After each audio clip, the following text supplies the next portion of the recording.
Welcome back to Revise and Resubmit, the podcast that takes, those really dense academic papers and makes them surprisingly interesting. I'm Pavlov. And I'm Nikita. Picture this. You have a corporate worker, right?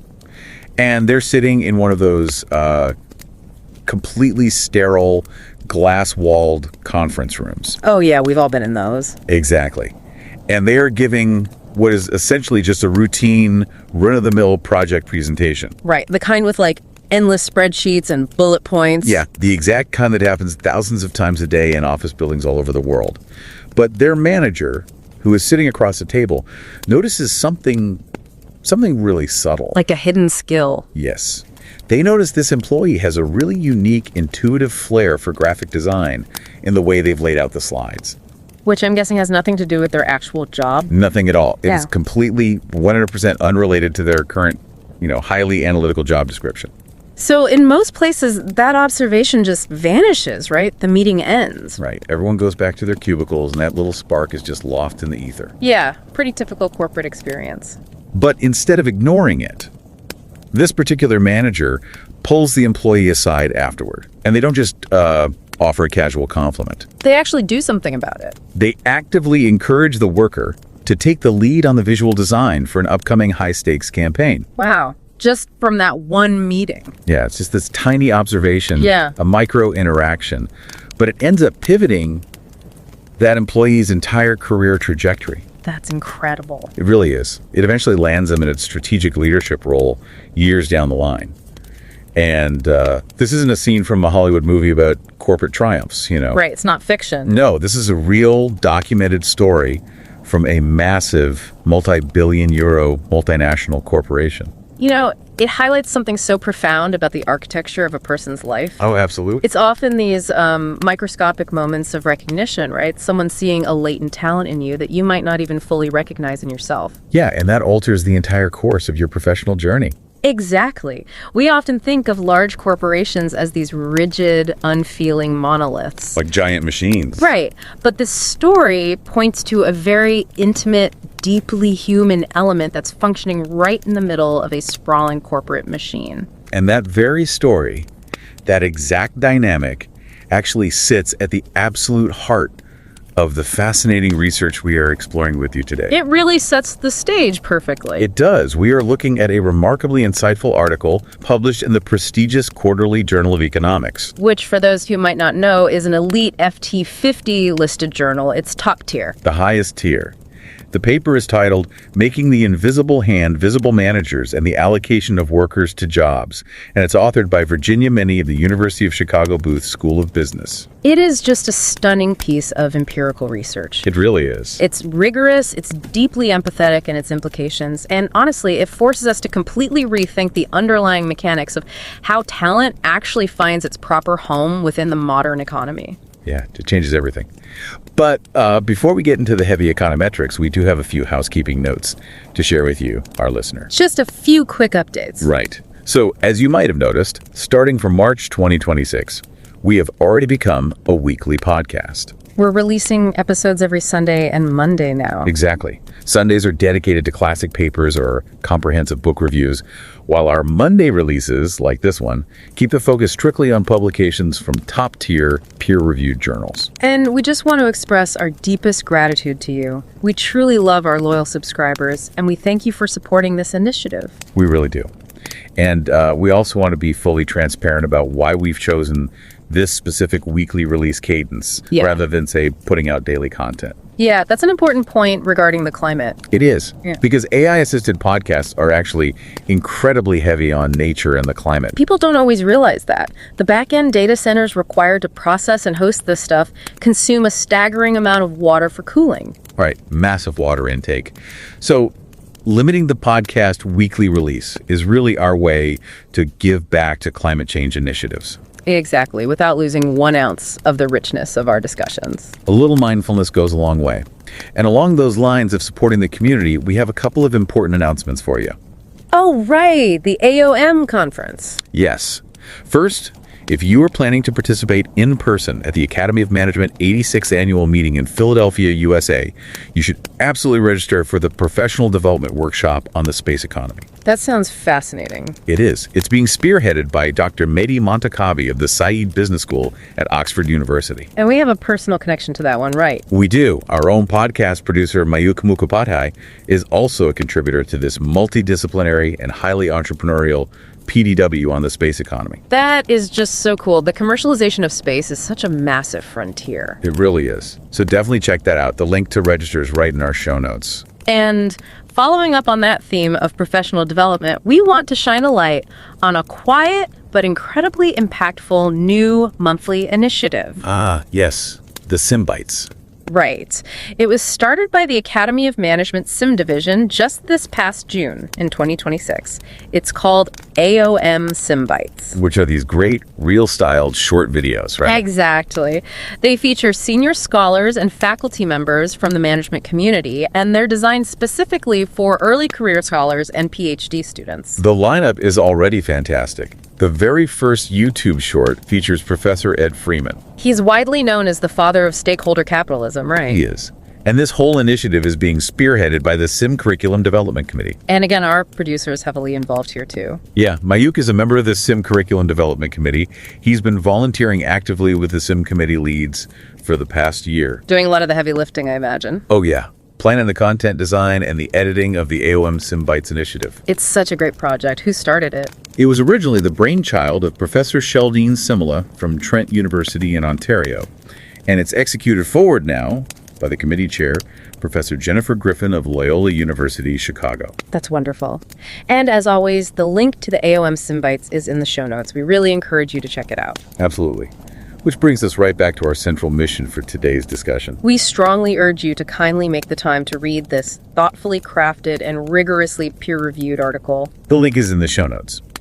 But to set a foundational premise, especially if you are someone who is brand new to academic research, or maybe you're just about to start your own research journey, let's lay out a simple summary of what the paper is testing here. Right, let's break it down in simple English first. So for a very long time, economists have viewed the broader job market through the lens of this invisible hand, right? Yeah, the classic Adam Smith concept. The idea is that this invisible hand works in the background of the free market, efficiently matching people to companies. Right, based on wages, supply, demand, all those external market forces. So if you're like a really great engineer, the invisible hand guides you to a company willing to pay a premium for engineering skills. Makes perfect sense on a macro level. But what happens once you actually walk through the corporate doors? Well, that's the kicker. Inside a massive, complex company, the free market essentially stops. You are now in a command and control economy. Right, so who is the invisible hand matching you, the individual worker, to the exact right task among thousands of possibilities? The answer, as it turns out, is the middle manager. This paper proves empirically that good managers act as internal matchmakers. They aren't just sitting in a corner office enforcing rules, you know. Yeah, they're not just tracking hours on a spreadsheet. They're actively discovering hidden talents and deliberately moving people into jobs that fit them perfectly. And by doing this, they drastically boost the workers' lifetime pay and their actual productivity. So that is the core mechanism we're exploring. Today, we're going to walk through the sheer scale of the data, the incredibly clever event study used to isolate this effect, and the behavioral mechanisms to help you understand exactly how this allocation happens. Let's start with the data and the institutional context, because the scale of what Virginia Minni gained access to is just, it's hard to wrap your head around. It really is. She secured 11 years of highly confidential personnel records. 11 years, from January 2011 to December 2021. And this isn't from, a mid-sized tech startup in Silicon Valley. This is from a multi-billion euro consumer goods multinational enterprise. An MNE. The magnitude of the beta set is what makes the findings so undeniably robust. We're looking at 224,117 distinct white-collar workers. Spread across 118 different countries. Wow. When you compile all of that over 11 years, it yields over 10 million worker-month observations. It's just a mountain of data. But to really grasp how the internal matching works, you have to understand the corporate hierarchy of the specific firm. Right. They operate on these designated work levels. Yeah, creatively named WL1 through WL6, with WL6 representing the global C-suite executives. So the vast majority of the people doing the daily grind are at that base level, WL1, right? Exactly. WL1 makes up roughly 80% of the entire white-collar workforce. Okay, so who are the managers in this structure? Anyone at WL2 and above is officially considered to be in a managerial role. And within these work levels, there are also numerous salary grades. Which means you can get a pay bump or a lateral shift without fundamentally changing your overarching work level. Right. You don't have to become a WL2 just to get a raise. You can move sideways. And the paper focuses intensely on these WL2 middle managers and how their specific behaviors impact the WL1 workers beneath them.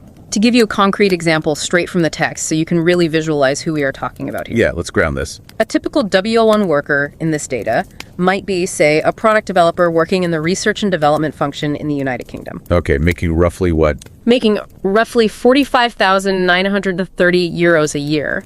Minni actually cross-referenced this with Glassdoor data, and it is highly representative of the real-world market for this kind of work. So these are your standard middle-class knowledge-based jobs. Exactly. You have folks in supply chain, logistics, marketing, finance, human resources. And importantly, they're organized into surprisingly small, intimate units. Yeah, that's key. A typical team under a WL2 manager in this firm is just about 5 people. That intimate team size really changes the dynamic, doesn't it? Oh, completely.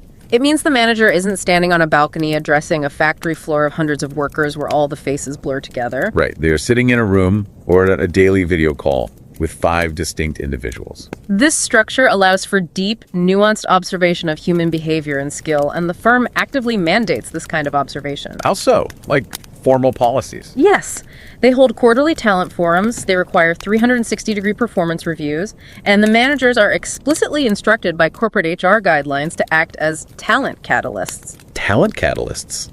That's a very specific phrase. Their formal job description literally tells them to develop and magnify the power of people. You know, I have to say, my immediate reaction to reading corporate guidelines like magnify the power of people is just deep skepticism. I don't blame you. It sounds like classic corporate jargon. Exactly. When I picture a giant corporation with over 200,000 employees globally, I imagine a highly bureaucratic machine, layers of red tape where everyone is just a cog. That's the stereotype for sure. So are middle managers actually doing anything unique in that environment, or are they just glorified hall monitors, making sure people clock in on time, hit their quarterly KPIs, and don't take too long at lunch? It is such a natural assumption, especially if you've ever worked in a poorly managed large firm. But the nature of modern knowledge-based work really dismantles that assumption. How do you mean? Well, in functions like R&D, brand marketing, or complex logistics, production is incredibly abstract. It isn't about assembling a physical widget faster on a conveyor belt. All right, you can't just count how many boxes they pack. Exactly. The manager in this environment functions less like a hall monitor and much more like a central switchboard operator from the early days of telephony. I love that analogy. A switchboard operator. Their job isn't just about extracting maximum current performance on today's specific spreadsheet. It's about discovering the latent potential of a worker. Because there are so many different places that worker could be valuable. Yes.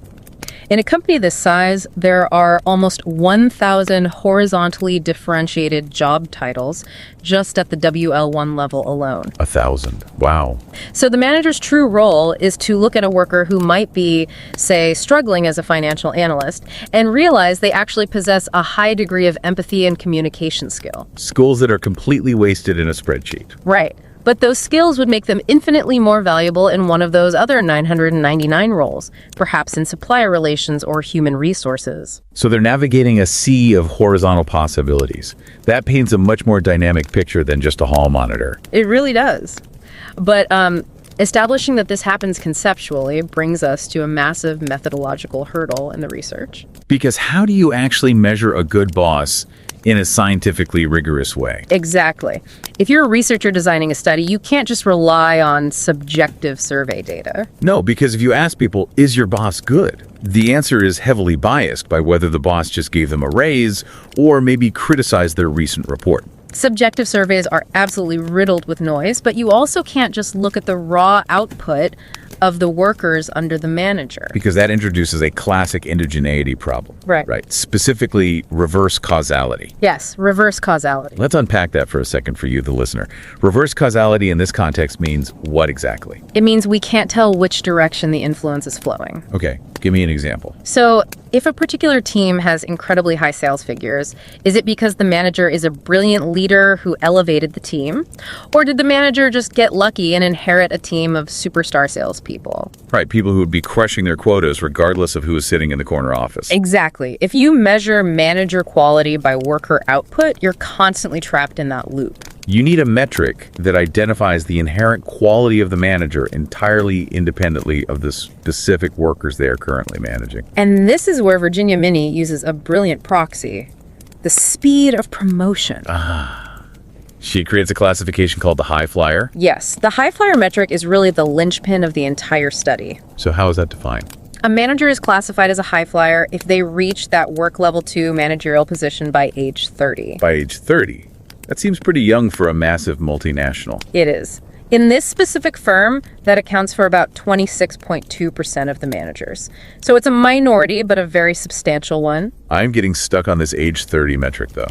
How so? Well, if I see someone making manager by age 28 in a massive, hyper-competitive bureaucracy, my first thought isn't necessarily, wow, what a visionary leader. What is your first thought? My first thought is often, who do they know? Or are they just a ruthless office politician? How do we know these rapid climbers aren't just taking credit for other people's work or leveraging nepotism? It's the most critical question to ask of the research design. First, we have to look at why speed of promotion works as a proxy mathematically. Okay, lay the math on me. It serves as an ex-ante measure, meaning it is determined before this manager ever even meets the workers in our specific data set. Got it. It's a pre-existing label. Exactly. It acts as the firm's own revealed preference for talent over time. The firm has essentially declared, through its highly structured evaluation and payroll systems, that this person is exceptionally capable. Capable enough that they deserve to be accelerated up the corporate ladder faster than 3/4 of their peers. Right. But to your point, that still relies on the firm's judgment being accurate and not just rewarding sharks. Exactly my concern. Which is why Minni cross-references this high flyer status with the firm's internal 360-degree review data to validate it. Oh, so she actually checks what the employees think of them. Yes. And the high flyers score significantly higher on anonymous, upward feedback from their own subordinates regarding their leadership qualities. So it's not just the executives saying they're good. The people under them agree. Exactly. The workers are surveyed anonymously on statements like, this person is an effective leader, or this person cares about my development, and the high flyers score markedly better than the low flyers. Okay, that's reassuring. Furthermore, the demographic data shows these high flyers tend to be more often female.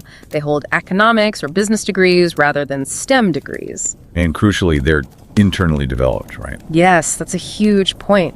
They aren't hotshot executives poached from a rival firm. They are individuals who started at the bottom inside this firm's specific culture and consistently proved their worth across multiple roles. So the workers on the ground genuinely respect them. They do. They really do. Well, that significantly lowers my skepticism. So we have a mathematically sound, independently validated way to identify these corporate prodigies, these high flyers. Right, the metric is solid. But we still have to figure out how they actually affect the workers. Because, you can't just randomly assign workers to bosses in a real multi-billion-dollar company to run a clean experiment. You cannot design it in a lab, no. You can't just play with people's livelihoods for a study. Right. So how does she isolate the effect? Well, sometimes a massive corporation's own internal policies create the exact conditions you need for a natural experiment. A happy accident for the economist. Exactly. This firm has a decades-old corporate policy of rotating their WL2 managers across different teams every few years. Mandatory rotation. Why do they do that? It's a mandatory part of their leadership development track. If you want to eventually become a senior leader at WL4 or WL5, the firm demands that you prove you can manage diverse types of teams within your subfunction. So they can't just camp out in one easy department. Right. So the firm systematically shuffles the managers around. And that shuffle is the holy grail for an economist. It provides an exogenous shock. A change in management that is completely 100% outside the control of the worker. So the worker didn't request a transfer to a better boss? No. Okay. And the new boss didn't get to cherry pick the highest performing workers to build a super team either. The change just happened to them due to a calendar rotation. Exactly. Think about the mental model of this event study. Let's visualize it for the listener. Okay, imagine two distinct teams in the marketing department, Team A and Team B. I'm picturing them. Currently, both teams are run by what the paper calls low-flyer managers. Managers who took longer to get promoted, representing the standard average boss in the firm. Okay, so baseline management. Suddenly, the corporate rotation policy kicks in, the music stops, and everyone gets a new manager. Right. Team A happens to get a high-flyer manager. The paper calls this an L to H transition, moving from low to high. Got it. And Team B? Team B, on the other hand, just gets a different low-flyer manager, an L to L transition. So they swapped an average boss for another average boss. Right. And comparing Team A to Team B after that rotation is the absolute stroke of genius in the research design. Why is that comparison so perfect? Because both teams experienced a management transition at the exact same time, so the sheer disruption of simply changing bosses cancels out in the data. Ah, that is clever. Because just getting a new boss is disruptive, right? Extremely. Think about the friction of a new boss. Yeah. The awkwardness of learning a new communication style, the shifting of immediate departmental priorities, the temporary dip in productivity as everyone gets on the same page. Both teams suffer that exact same friction. Yes. Therefore, the only remaining variable, the only difference between the trajectory of Team A and Team B is the inherent quality of the incoming manager. This perfectly isolates the pure causal effect of the high flyer. It is remarkably elegant. It's beautiful econometrics. So we have the setup, we have the high flyer metric, and we have the event study rotation to isolate their impact. What actually happens to a worker who gets assigned to one of these high flyer managers? Well, the outcomes are staggering, particularly because the study tracks these workers over a long time horizon. How long are we talking? Up to 7 years after that initial manager transition event. Wow, 7 years. But wait, a worker might only report to this high flyer for, 2 or 3 years before the manager rotates again? Exactly. The manager might leave, but the data follows the worker.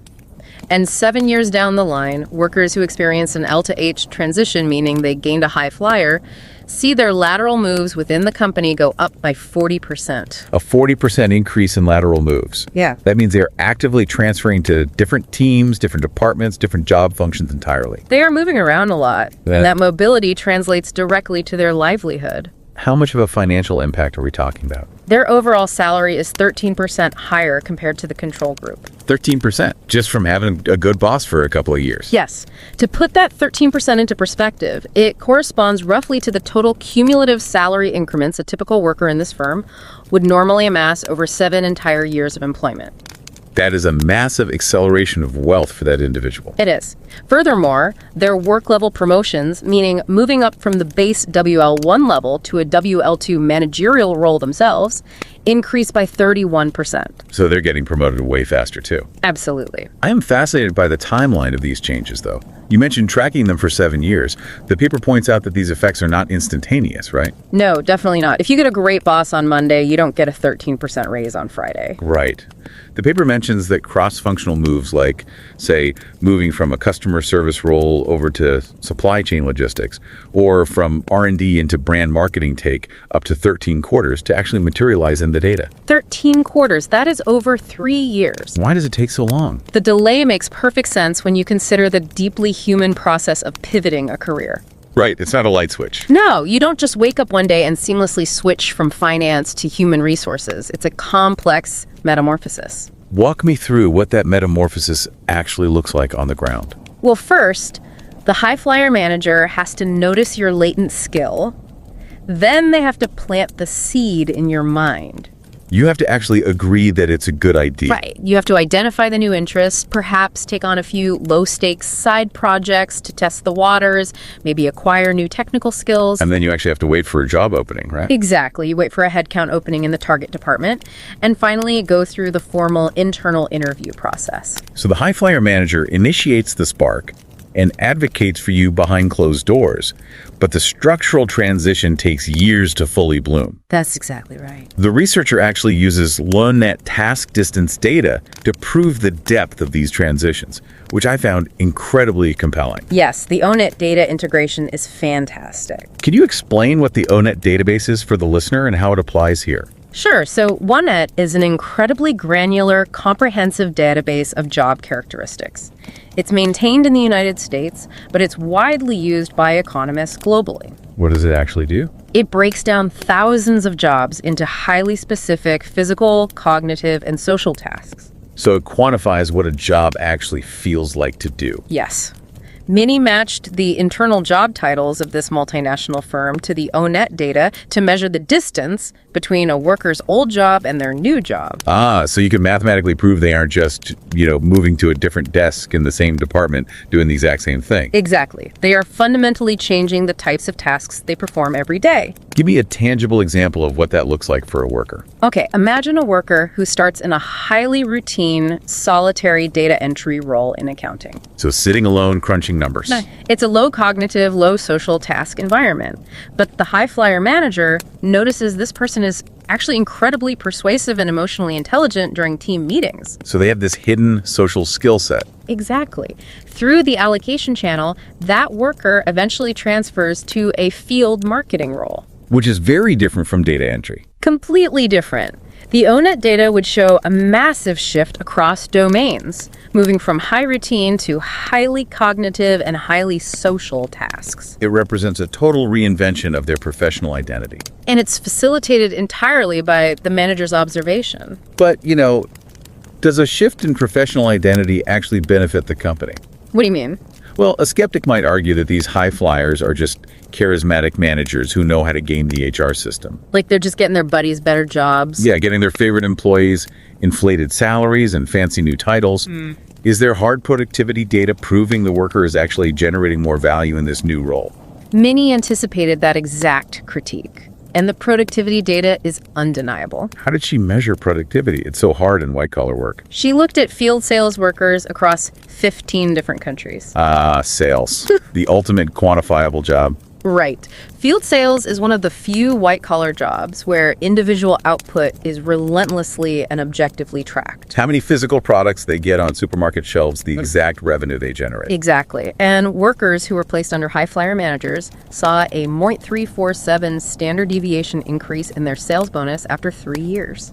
A 0.347 standard deviation increase in hard sales. That is the smoking gun. It absolutely is. It proves that these high flyer managers are not merely exploiting a departmental budget to inflate their team's compensation. They are facilitating real, hard productivity increases. Yes. The worker is literally generating significantly more revenue for the multinational because they've been placed in a role that aligns with their inherent strength. The match quality is just objectively better. It is. Which brings us to what might be the most counterintuitive and fascinating finding in the entire paper, the asymmetry phenomenon. Oh, this is my favorite part of the study. It's so wild. So we know what happens when you gain a great boss, but corporate rotation is a continuous wheel, right? Right. The music always stops again. So what happens when the rotation happens again and you lose that high flyer manager? You go from a high flyer back down to a low flyer in H2L transition. Logically, you would assume your career would take a nosedive. You lose your champion, your advocate,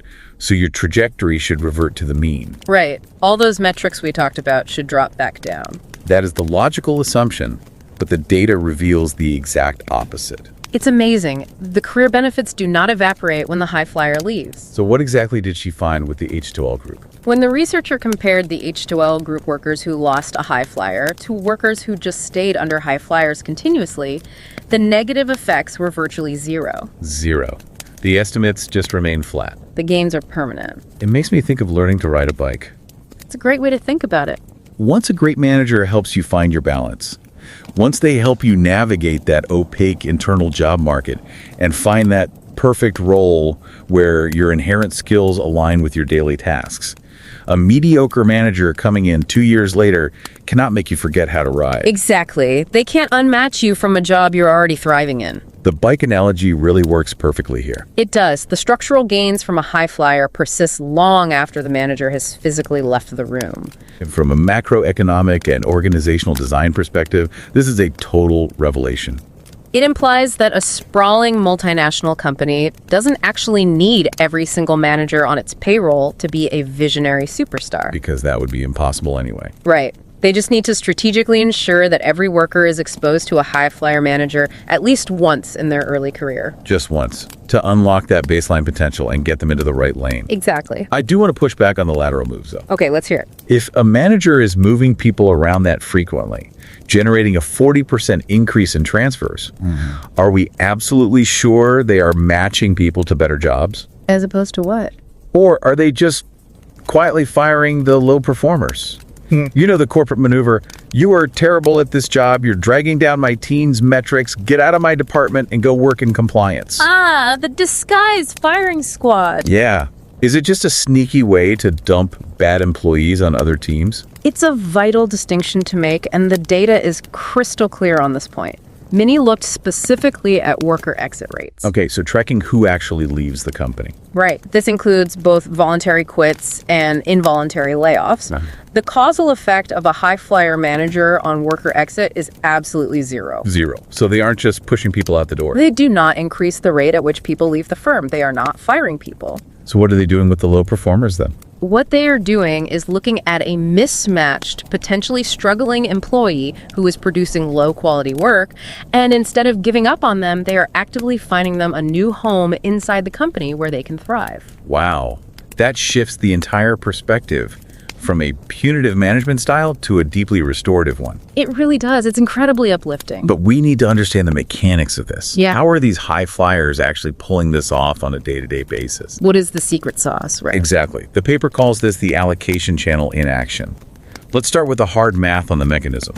Okay, so Minni ran a mediation analysis. For those unfamiliar, a mediation analysis is a statistical method used to determine how much of an ultimate outcome is driven by a specific middle step variable. Perfect definition. Right. And she found that 64% of the long-term salary gains we discussed earlier can be statistically explained purely by these lateral job changes. 64%. So nearly 2/3 of the financial benefit to the worker is entirely because the manager helped them change their specific job function, not just because the manager motivated them to work 20% harder at their current job. Precisely.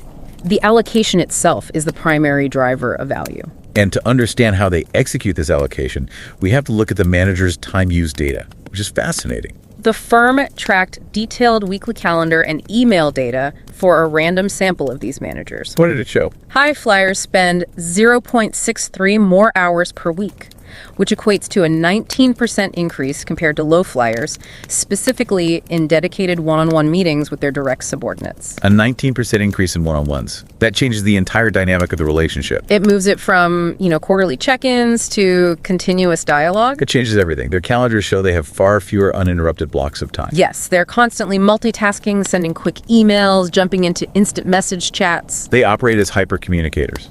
They are deeply embedded in the informal information flow of the organization, constantly gathering intel on what other departments need and what their own workers can offer. And their specific skill sets reflect this hyper-communicator profile, too. Right. The researcher used an LDA algorithm on the firm's internal skills platform to see what skills these managers actually claim to possess. Let's delve into the LDA algorithm because it is a fascinating application of machine learning in economics. It is. LDA stands for Latent Dirichlet Allocation. Basically, it's a natural language processing tool, right? Yeah, it scans massive amounts of text and automatically groups words into underlying topics based on how frequently they appear together. So Minni applied this algorithm to the text profiles managers wrote about themselves on the firm's internal networking site. Exactly, like an internal LinkedIn profile.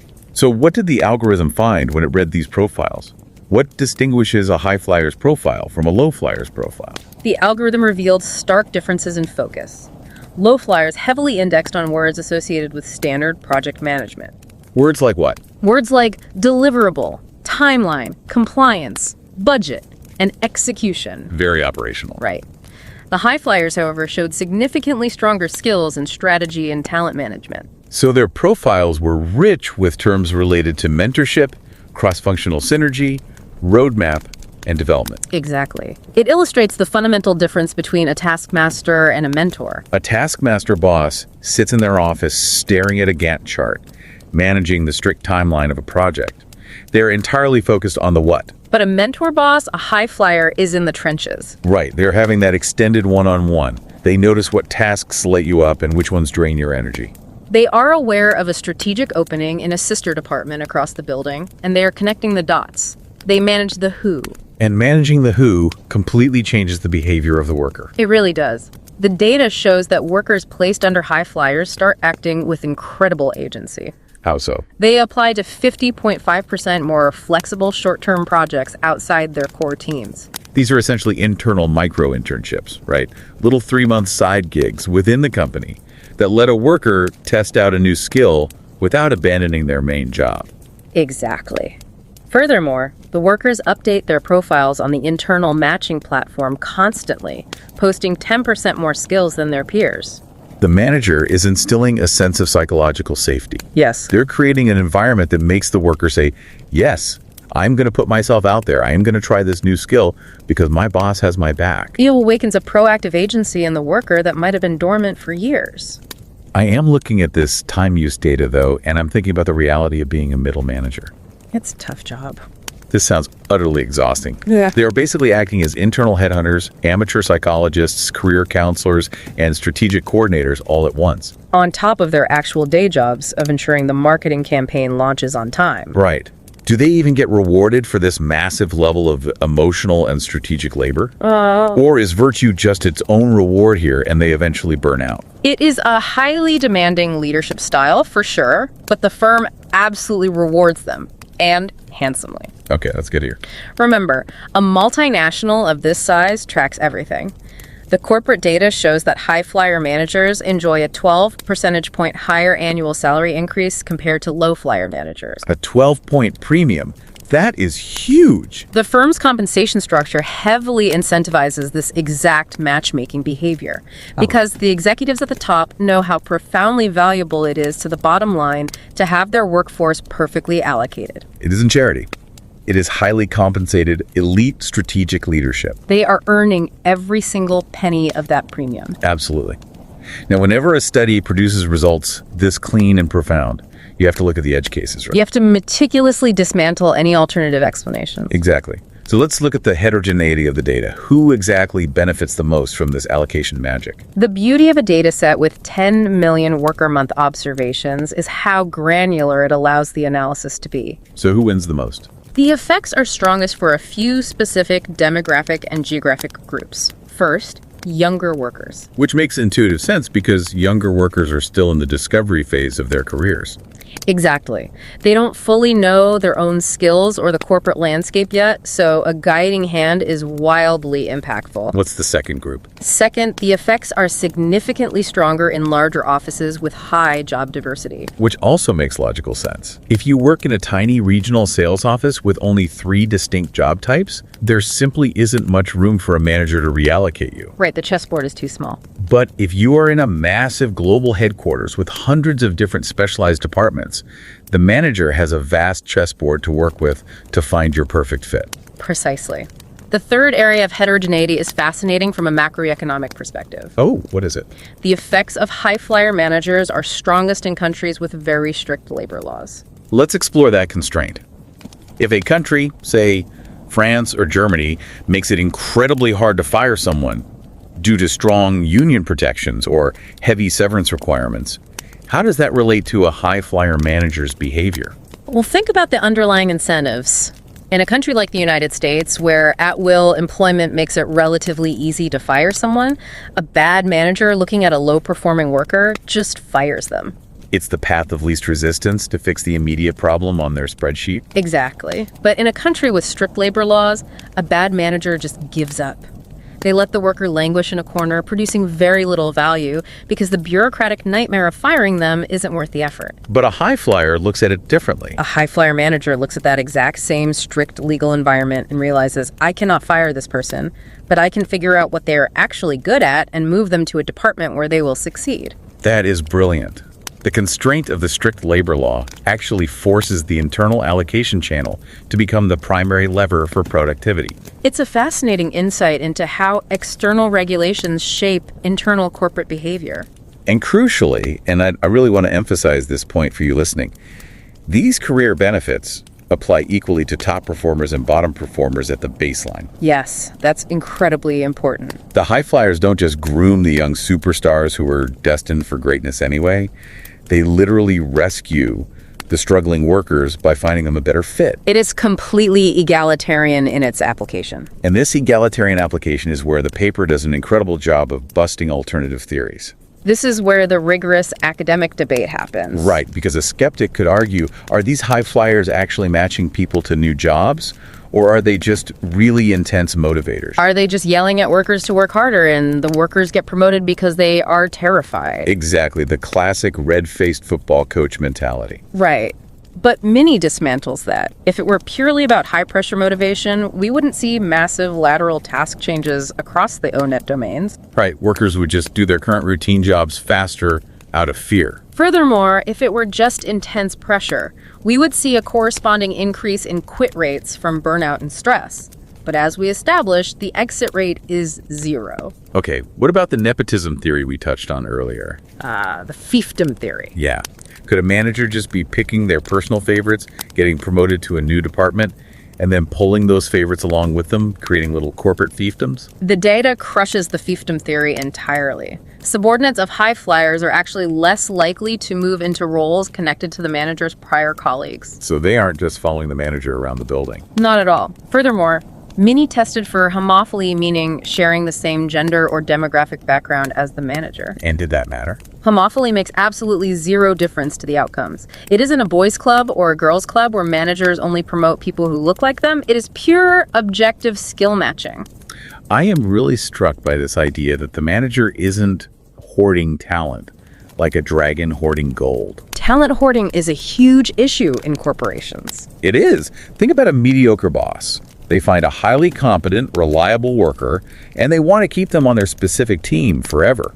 They stifle the worker's long-term career just to make their own quarterly goals easier to hit. It bottlenecks careers, it breeds deep resentment, and it stifles cross-pollination of ideas and innovation. But a great boss, a high flyer, is willing to trade their absolute best striker to another team entirely if it means that player gets to be the superstar they were meant to be. High flyers are essentially the antidote to talent hoarding.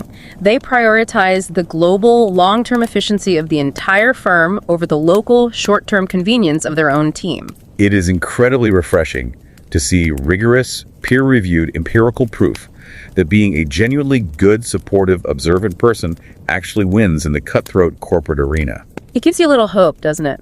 It really does. We have journeyed through the massive data set, the elegant event study mechanics, the profound results, and the deeply human mechanisms driving them.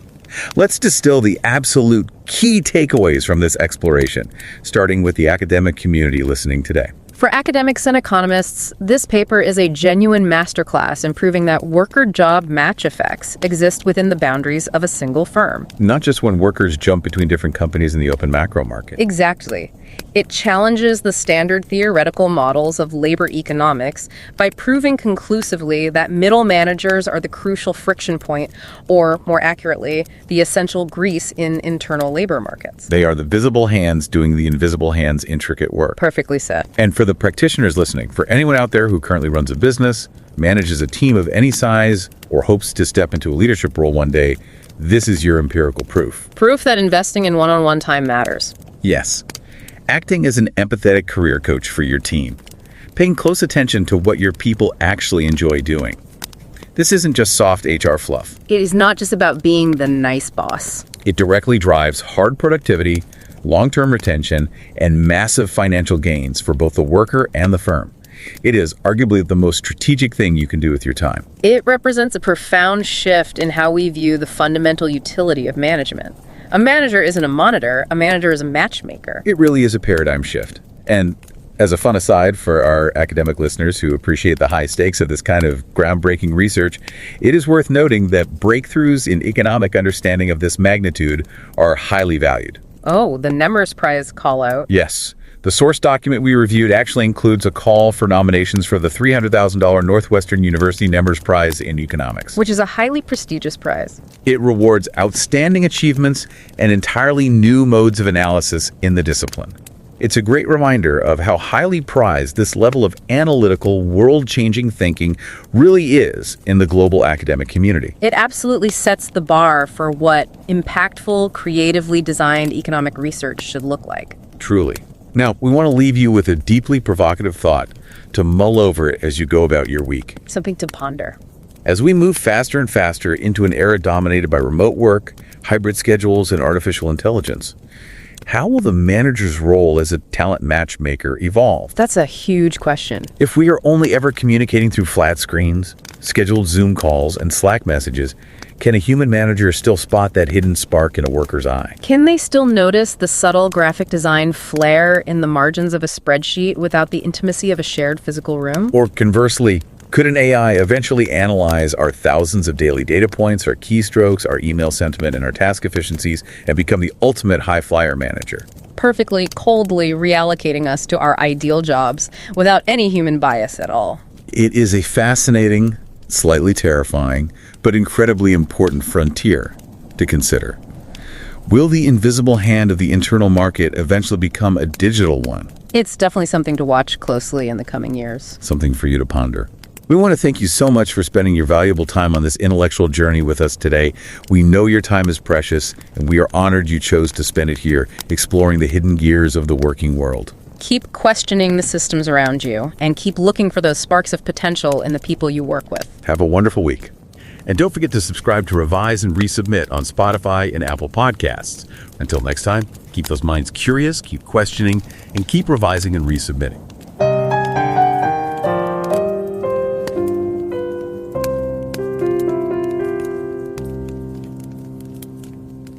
Revise and রিসাবমিটে স্বাগতম। আমি Pavlov. আর আমি নিকিতা। একটু ভাবুন তো, একটা বিশাল multinational কোম্পানির কথা। সেখানে হাজার হাজার কর্মী কাজ করছেন। তাদেরই একজন সাধারণ একটা ডেস্কে বসে প্রতিদিনের গতানুগতিক কাজ করে যাচ্ছেন, কিন্তু তার ভেতরে পরিবেশগত স্থায়িত্ব বা এনভায়রনমেন্টাল সাস্টেনেবিলিটি নিয়ে গভীর একটা আবেগ আছে। হ্যাঁ, নিজের অবসর সময় হয়তো তিনি এগুলো নিয়ে পড়েন, ভাবেন আর কি। ঠিক তাই তো। একদিন একটা সাধারণ প্রেজেন্টেশনের সময় তার ম্যানেজার হঠাৎ করেই কর্মীর চোখের এই ঝিলিকটা এই প্রবল আগ্রহটা লক্ষ্য করলেন। আর ম্যানেজার শুধু পিঠ থাপড়িয়ে থেমে থাকলেন না, তিনি কোম্পানির একেবারে নতুন একটা গ্রিন ইনিশিয়েটিভের নেতৃত্ব দেওয়ার জন্য ওই কর্মীর নাম প্রস্তাব করে বসলেন। আর এটাই তো সেই টার্নিং পয়েন্ট, তাই না? এটা ওই কর্মীর জন্য শুধু নতুন একটা প্রজেক্ট ছিল না, এটা আসলে তার পুরো কেরিয়ারের মোড়টাই ঘুরিয়ে দিল। আগ্রহের জায়গাটি খুঁজে পেলেন। এটা কিন্তু নিজে নিজে হয়নি, এর পেছনে ছিল ওই ম্যানেজারের তীক্ষ্ণ দৃষ্টি। ঠিক কিভাবে একজন ভালো ম্যানেজার সঠিক মানুষকে সঠিক কাজের সাথে মিলিয়ে দেওয়ার এই জাদুকরি ম্যাচমেকিংয়ের কাজটা করেন, আজ আমরা মূলত সেই আকর্ষণীয় বিষয়টা নিয়ে বিস্তারিত আলোচনা করব। অসাধারণ একটা বিষয়। আমরা সাধারণত মনে করি ম্যানেজারের কাজ হলো শুধু কর্মীদের উপর নজরদারি করা বা ধরুন তাদের দিয়ে জোর করে কাজ করিয়ে নেওয়া। কিন্তু এই গল্পের ম্যানেজার যা করলেন সেটা হলো ট্যালেন্ট অ্যালোকেশন। তিনি কর্মীর সুপ্ত প্রতিভা চিনতে পেরেছেন। হ্যাঁ, আর কোম্পানির প্রয়োজনের সাথে তার নিখুঁত একটা মেলবন্ধন তৈরি করেছেন। যারা শুনছেন তাদের জন্য বলে রাখি, আজকের আমাদের এই আলোচনার ভিত্তি হল অত্যন্ত সম্মানজনক একটি গবেষণাপত্র, যা প্রখ্যাত কোয়ার্টারলি জার্নাল অফ ইকোনমিক্সে প্রকাশিত হয়েছে। এটি একটি FT50 তালিকাভুক্ত টপ টিয়ার জার্নাল। ঠিক। গবেষণাপত্রটির শিরোনাম হল making the invisible hand visible, managers and the allocation of workers to jobs. আর এর রচয়িতা হলেন লন্ডন স্কুল অফ ইকোনমিক্স বা LSE এর স্বনামধন্য গবেষক ভার্জিনিয়া মিনি। এই চমৎকার গবেষণার গভীরে প্রবেশ করার আগে ম্যানেজমেন্ট এবং রিসার্চ কমিউনিটির জন্য অত্যন্ত দারুণ কিছু খবর আছে। যারা নিয়মিত আমাদের এই আয়োজন শোনেন তারা হয়তো লক্ষ্য করে থাকবেন যে 2026 সালের মার্চ মাস থেকে এটি সাপ্তাহিক করা হয়েছে, যা প্রতি রবিবার এবং সোমবার সম্প্রচারিত হচ্ছে।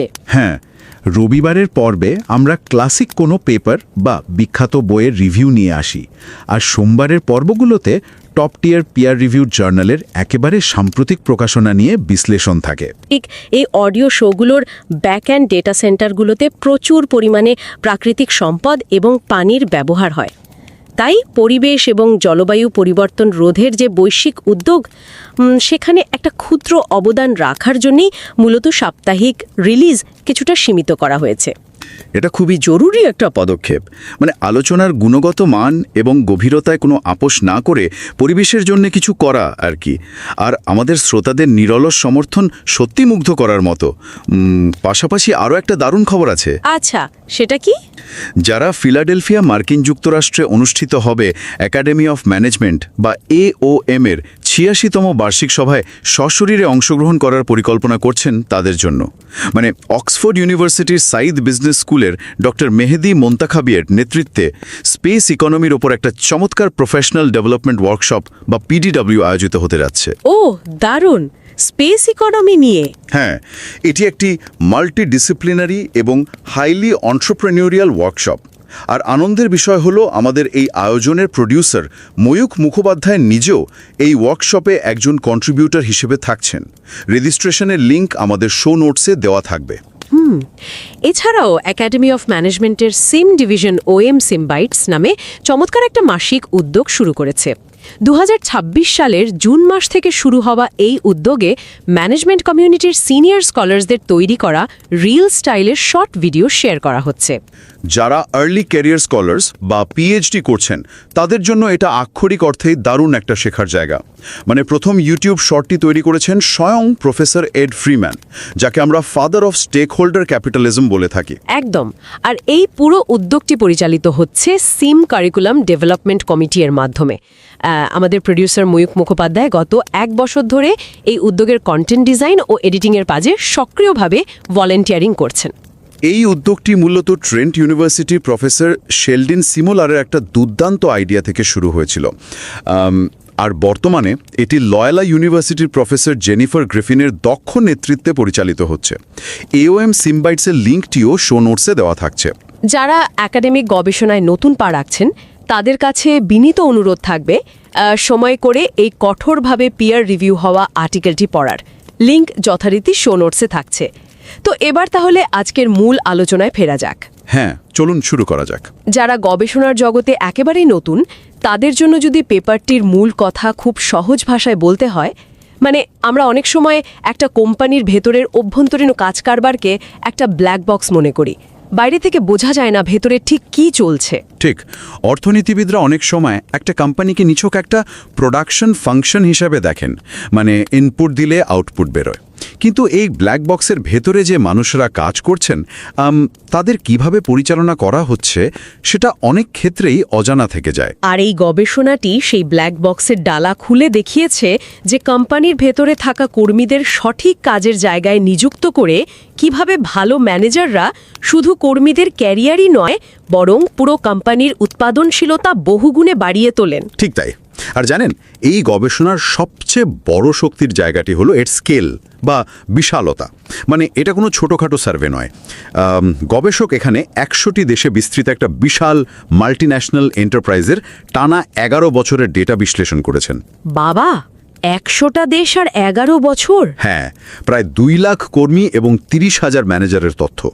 এত দীর্ঘ সময়ের এত বিশাল ডেটা সেট ইকোনমিক্স বা ম্যানেজমেন্টের গবেষণায় পাওয়া সত্যিই খুব বিরল। এই বিপুল পরিমাণ ডেটা থেকে গবেষকের প্রথম চ্যালেঞ্জ ছিল, মানে ভালো ম্যানেজার আসলে কারা সেটা বৈজ্ঞানিকভাবে সংজ্ঞায়িত করা। এই জায়গাটাতে আমার খুব আগ্রহ তৈরি হয়েছে, কারণ ধরুন ভালো শব্দটা তো খুব আপেক্ষিক। কেউ হয়তো কর্মীদের সাথে ভালো ব্যবহার করেন, তাকে ভালো বলা যায়। আবার কেউ হয়তো ব্যবহার খারাপ করেন কিন্তু কাজ ঠিকমতো আদায় করেন, তাকেও আর এক দল ভালো বলতে পারে। গবেষক এই ধোঁয়াশাটা কিভাবে কাটালেন? অত্যন্ত চমৎকার একটা পয়েন্ট তুলেছেন। মানে গবেষক এখানে কোনো মনস্তাত্ত্বিক মূল্যায়নের উপর নির্ভর করেননি, তিনি সম্পূর্ণ একটা বস্তুনিষ্ঠ সূচক ব্যবহার করেছেন। যাকে বলা হচ্ছে high flyer manager. High flyer মানে কারা এরা? মূলত যেসব কর্মী তাদের কাজের দক্ষতায় খুব দ্রুত প্রমোশন পেয়ে অল্প বয়সেই, মানে আরও নির্দিষ্ট করে বললে 30 বছর বয়সের আগে ম্যানেজার পদে উন্নীত হয়েছেন, তাদেরকেই এই গবেষণায় হাই ফ্লায়ার বা ভালো ম্যানেজার হিসেবে ধরা হয়েছে। এর পেছনে যুক্তি হলো এত দ্রুত প্রমোশন পাওয়া সাধারণত ব্যতিক্রমী দক্ষতা আর সমস্যা সমাধানের ক্ষমতারই ইঙ্গিত দেয়। তার মানে খেলার জগতে যেমন ট্যালেন্ট স্কাউট থাকে, যারা তরুণ প্রতিভাদের আগেভাগেই চিনে ফেলেন, ব্যাপারটা অনেকটা সেরকম। হ্যাঁ, ঠিক ধরেছেন, অনেকটা সেরকমই। কিন্তু এখানেই মনে একটা খুব স্বাভাবিক খটকা আসতে পারে। ধরুন, খুব দ্রুত প্রমোশন পাওয়াটা কি শুধুই দক্ষতা, নাকি ভাগ্য বা ওপর মহলের সাথে সুসম্পর্কের কারণেও হতে পারে? মানে যাকে আমরা অনেক সময় নেপোটিজম বলি আর কি। হ্যাঁ, এটা একটা খুব সাধারণ প্রশ্ন। কিভাবে আমরা নিশ্চিত হব যে 30 বছরের আগে ম্যানেজার হওয়া মানেই তারা সত্যিই ভালো ম্যানেজার? হয়তো ওই তরুণ ম্যানেজার শুধু ওপর মহলকে খুশি করতে জানেন বলেই প্রমোশন পেয়েছেন, আর তার টিমের ভালো পারফরম্যান্স আসলে টিমের কর্মীদের নিজেদের চেষ্টাতেই হচ্ছে। এটা গবেষণার সবচেয়ে ক্রিটিক্যাল একটা প্রশ্ন, যাকে ইকোনমিক্সে এন্ডোজিনিটি বা সিলেকশন বায়াস বলা হয়। গবেষক ভার্জিনিয়া মিনি এই প্রশ্নের সমাধান করেছেন একটা চমৎকার কাঠামোগত পদ্ধতির মাধ্যমে।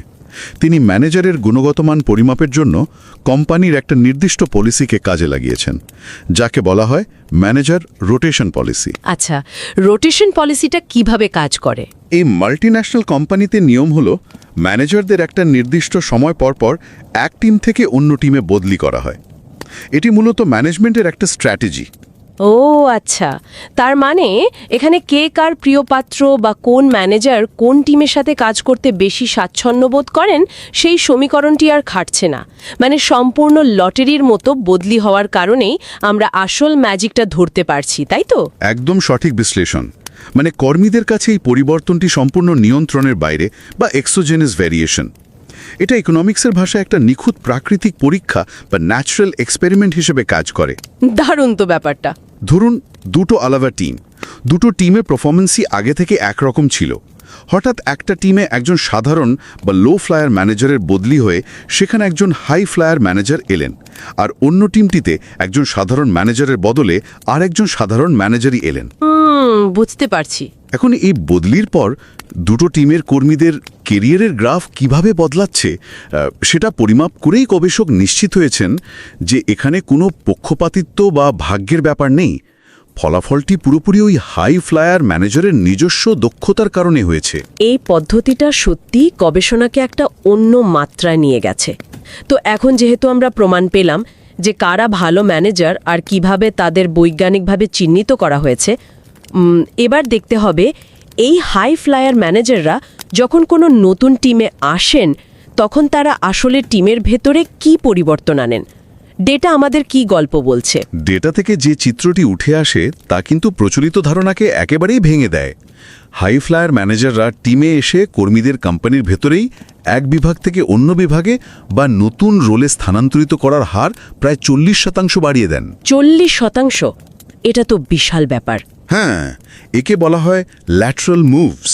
তারা যে শুধু কর্মীদের প্রমোশন দেন বা ওপরে তোলেন তা নয়, বরং কর্মীদের কাজের ধরন বা প্রকৃতিই বদলে দেন। গবেষক একে বলছেন টাস্ক ডিস্টেন্স মুভস। এই টাস্ক ডিস্টেন্স মুভসের ব্যাপারটা একটু বিস্তারিত জানতে চাই। এর মানে কি এই যে ধরুন কেউ একজন অ্যাকাউন্টিং বিভাগে কাজ করছেন, কিন্তু তার হয়তো মানুষের সাথে কথা বলার বা ক্লায়েন্ট হ্যান্ডেল করার দারুণ একটা গুণ আছে যা বর্তমান কাজে কোনো কাজে আসছে না, তো ম্যানেজার সেটা লক্ষ্য করে তাকে কাস্টমার সার্ভিস বা সেলস বিভাগে নিয়ে গেলেন। ঠিক এভাবেই কাজগুলো হয়।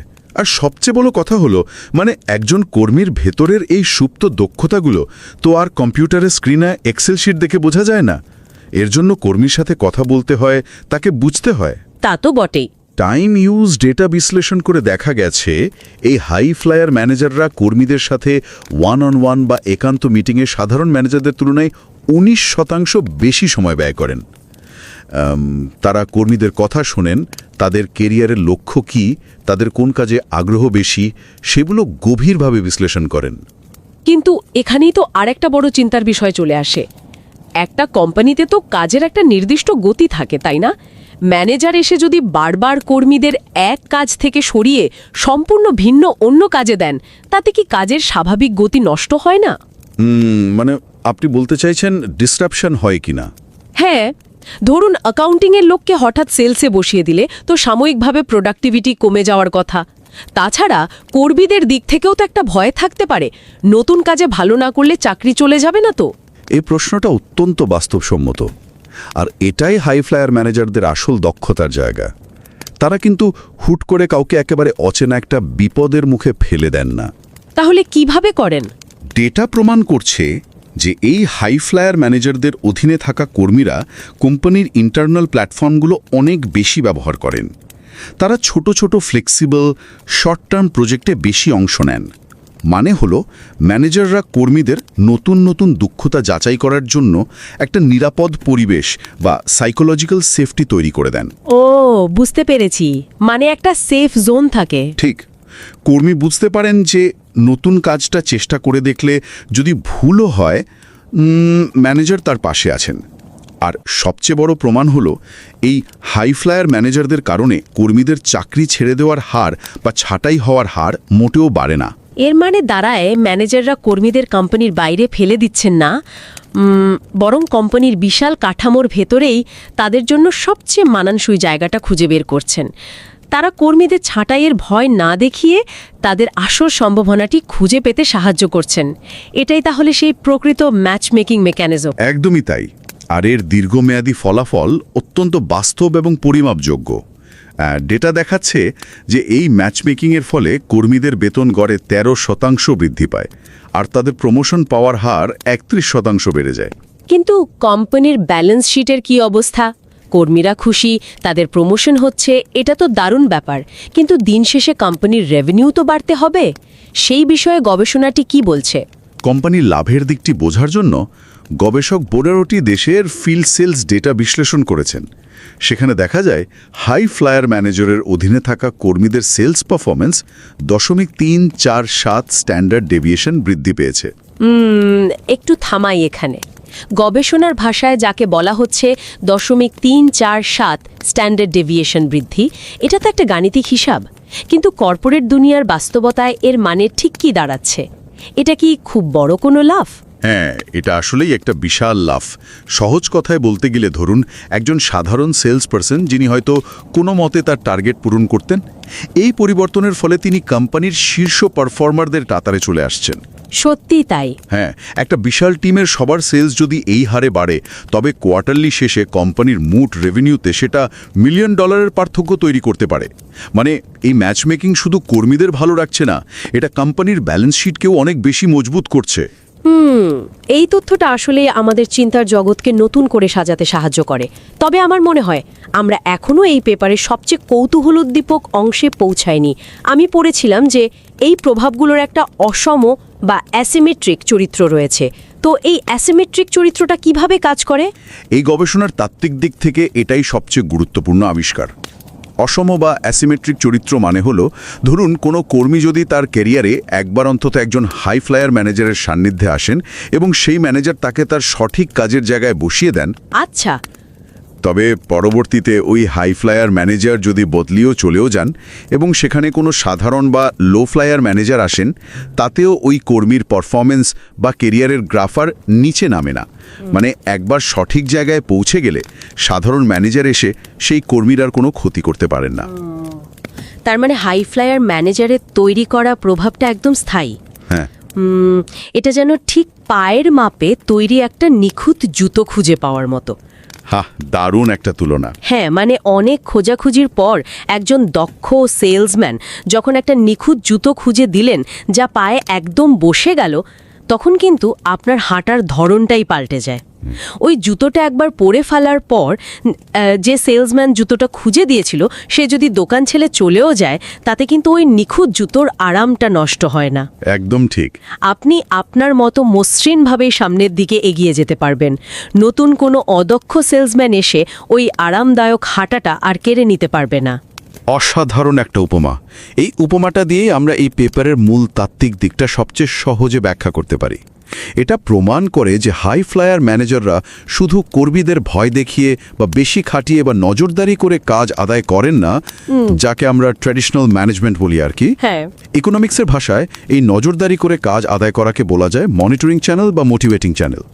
যদি ম্যানেজাররা শুধু কাজের চাপই দিতেন বা ভয় দেখাতেন, তবে তারা চলে যাওয়ার পরক্ষণেই কর্মীদের পারফরমেন্স আবার আগের মতো কমে যেত, কারণ তখন তো আর কড়া নজরদারি করার কেউ থাকতো না। ঠিক তাই।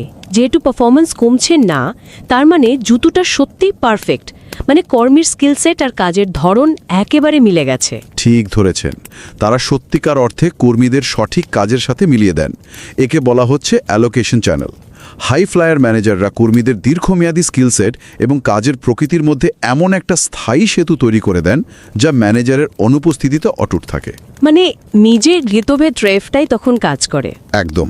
যখন একজন কর্মী বুঝতে পারেন যে তিনি তার সবচেয়ে পছন্দের এবং পারদর্শিতার জায়গায় কাজ করছেন, তখন নতুন ম্যানেজার কেমন তার উপর নির্ভর করে ওই কর্মীর পারফরমেন্স ওঠানামা করে না। তার ভেতরের নিজস্ব ড্রাইভটাই তখন মূল চালিকা শক্তি হয়ে দাঁড়ায়। এতক্ষণ আমরা যা আলোচনা করলাম তা থেকে একাডেমিক এবং প্র্যাকটিশনার উভয় পক্ষের জন্যই দারুণ কিছু শিক্ষণীয় বিষয় উঠে এসেছে। একাডেমিক বা গবেষকদের জন্য এই পেপারটা স্পষ্টভাবে প্রমাণ করে যে কোম্পানির ভেতরের লেবার মার্কেট বা ইন্টারনাল লেবার মার্কেট এর ধারণাটি অত্যন্ত গুরুত্বপূর্ণ। সত্যিই তাই। একটা কোম্পানির সাফল্য শুধু বাইরে থেকে ভালো কর্মী নিয়োগ বা খারাপ কর্মী ছাঁটাই করার উপর নির্ভর করে না, বরং ভেতরে থাকা কর্মীদের সঠিক জায়গায় বন্টন করতে পারাই কোম্পানির আসল শক্তি। এই অ্যালোকেশন চ্যানেলের প্রমাণ ইকোনমিক্সের অনেক পুরনো ধারণাকেই চ্যালেঞ্জ করছে। আর প্র্যাকটিশনার বা কোম্পানি মালিকদের জন্য এটা একটা বিশাল শিক্ষা। কোম্পানিগুলো সাধারণত প্রোডাক্টিভিটি বাড়ানোর জন্য নতুন কর্মী নিয়োগ, দামি ট্রেনিং প্রোগ্রাম বা সফটওয়্যারের পিছনে প্রচুর অর্থ বিনিয়োগ করে। কিন্তু এই গবেষণা বলছে সঠিক ট্যালেন্ট অ্যালোকেশন করতে পারে এমন ম্যানেজারদের চিহ্নিত করে তাদের পেছনে বিনিয়োগ করা উচিত। মানে সবচেয়ে ইফেক্টিভ ইনভেস্টমেন্ট। হ্যাঁ, এটি এমন একটা পদ্ধতি যার মাধ্যমে কোম্পানির কোনো বড় ধরনের অতিরিক্ত খরচ ছাড়াই দীর্ঘমেয়াদী উৎপাদনশীলতা বহুগুণে বৃদ্ধি করা সম্ভব। ভালো ম্যানেজাররা শুধু কাজই আদায় করেন না, তারা আসলে কোম্পানির ভবিষ্যৎ লিডারদের তৈরি করেন। সত্যিই খুব দারুণ একটা উপসংহার। তবে আজকের এই আলোচনার শেষে যারা শুনছেন তাদের চিন্তার খোরাক জোগানোর জন্য নতুন একটা বিষয় নিয়ে একটু ভাবতে বলা যেতে পারে। আমরা দেখলাম বিশাল মাল্টিন্যাশনাল কোম্পানিতে ম্যানেজাররা কর্মীদের এক বিভাগ থেকে অন্য বিভাগে সরিয়ে ম্যাজিক দেখাচ্ছেন। আচ্ছা, ল্যাটারাল মুভমেন্ট বা বিভাগ পরিবর্তনের কোনো সুযোগই নেই। সেখানে এই হাই ফ্লায়ার ম্যানেজাররা কিভাবে তাদের এই ম্যাচমেকিংয়ের দক্ষতা প্রয়োগ করবেন? ছোট কোম্পানিতে হয়তো রোল বা পদবি বদলানো যায় না, কিন্তু কাজের ধরন বা প্রজেক্টের দায়িত্ব বদলানোর মাধ্যমে কি এই একই ফলাফল পাওয়া সম্ভব? এটা অত্যন্ত প্রাসঙ্গিক একটা প্রশ্ন, আর ভবিষ্যতের গবেষণার জন্য এটা একটা দারুণ ক্ষেত্র হতে পারে। পাশাপাশি আরও একটা বিষয় ভাবার মতো, ভবিষ্যতে যখন কৃত্রিম বুদ্ধিমত্তা বা আর্টিফিশিয়াল ইন্টেলিজেন্স আরও উন্নত হবে, তখন কি এআই নিজেই একজন হাই ফ্লায়ার ম্যানেজারের ভূমিকা পালন করতে পারবে? ওহ, এটা তো খুব ইন্টারেস্টিং একটা চিন্তা। হ্যাঁ, মানে এআই কি বিপুল পরিমাণ ডেটা বিশ্লেষণ করে স্বয়ংক্রিয়ভাবে কর্মীদের সাথে কাজের নিখুঁত ম্যাচমেকিং করতে পারবে? নাকি মানুষের সেই সূক্ষ্ম বিচারবোধ, কর্মীদের চোখের ভাষার পেছনের আবেগ পড়া বা ওই যে সাইকোলজিক্যাল সেফটি দেওয়ার যে হিউম্যান টাচ, তার সবসময় অজেয় থেকে যাবে? সত্যি, প্রযুক্তি যে গতিতে এগোচ্ছে তাতে এই প্রশ্নগুলো আর কেবল তাত্ত্বিক আলোচনার মধ্যে সীমাবদ্ধ নেই। অ্যালগরিদম হয়তো ডেটা দেখে নিখুঁত প্রোফাইল তৈরি করতে পারবে, কিন্তু আমাদের গল্পের শুরুতে যে কর্মীর চোখের ঝিলিকের কথা আমরা বলেছিলাম, একটা মেশিন কি সেই মানুষের ভেতরের অব্যক্ত আবেগটুকু বুঝতে পারবে? সেটাই এখন দেখার বিষয়। সেই চোখের ঝিলিক আর নিখুঁত মাপে পাওয়া জুতোর আরামদায়ক হাঁটার অনুভূতি সাথে নিয়েই আমরা আজকের এই গভীর এবং প্রাণবন্ত আলোচনাটি এখানেই শেষ করছি। অত্যন্ত স্নিগ্ধ একটা সময় কাটল। যারা এতক্ষণ অত্যন্ত ধৈর্য নিয়ে শুনছিলেন তাদের অসংখ্য ধন্যবাদ। আগামী সপ্তাহে ঠিক একই সময়ে নতুন কোনো বিষয় নিয়ে আবারও কথা হবে। ততদিনের জন্য সবাই ভালো থাকবেন।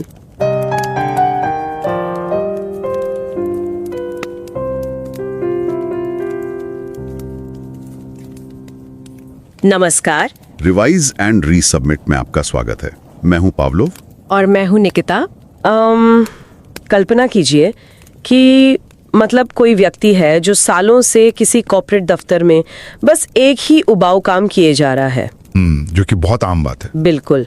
और उसे लगता है कि वो इस काम में बस औसत दर्जे का है। उसका करियर एक रुकी हुई ट्रेन की तरह महसूस होता है उसे। हाँ, जहाँ कोई हलचल नहीं है। सही कहा। फिर अचानक उस विभाग में एक नया मैनेजर आता है और केवल 6 महीने के अंदर उस कर्मचारी की सैलरी में, ध्यान दीजिएगा, 13% का उछाल आ जाता है। अरे वाह, 13%, ये तो बहुत बड़ा नंबर है ना? और ये सब इसलिए नहीं हुआ क्योंकि उसने अचानक से रातों की नींद खराब करके बहुत ज्यादा ओवरटाइम करना शुरू कर दिया था। तो फिर कैसे हुआ?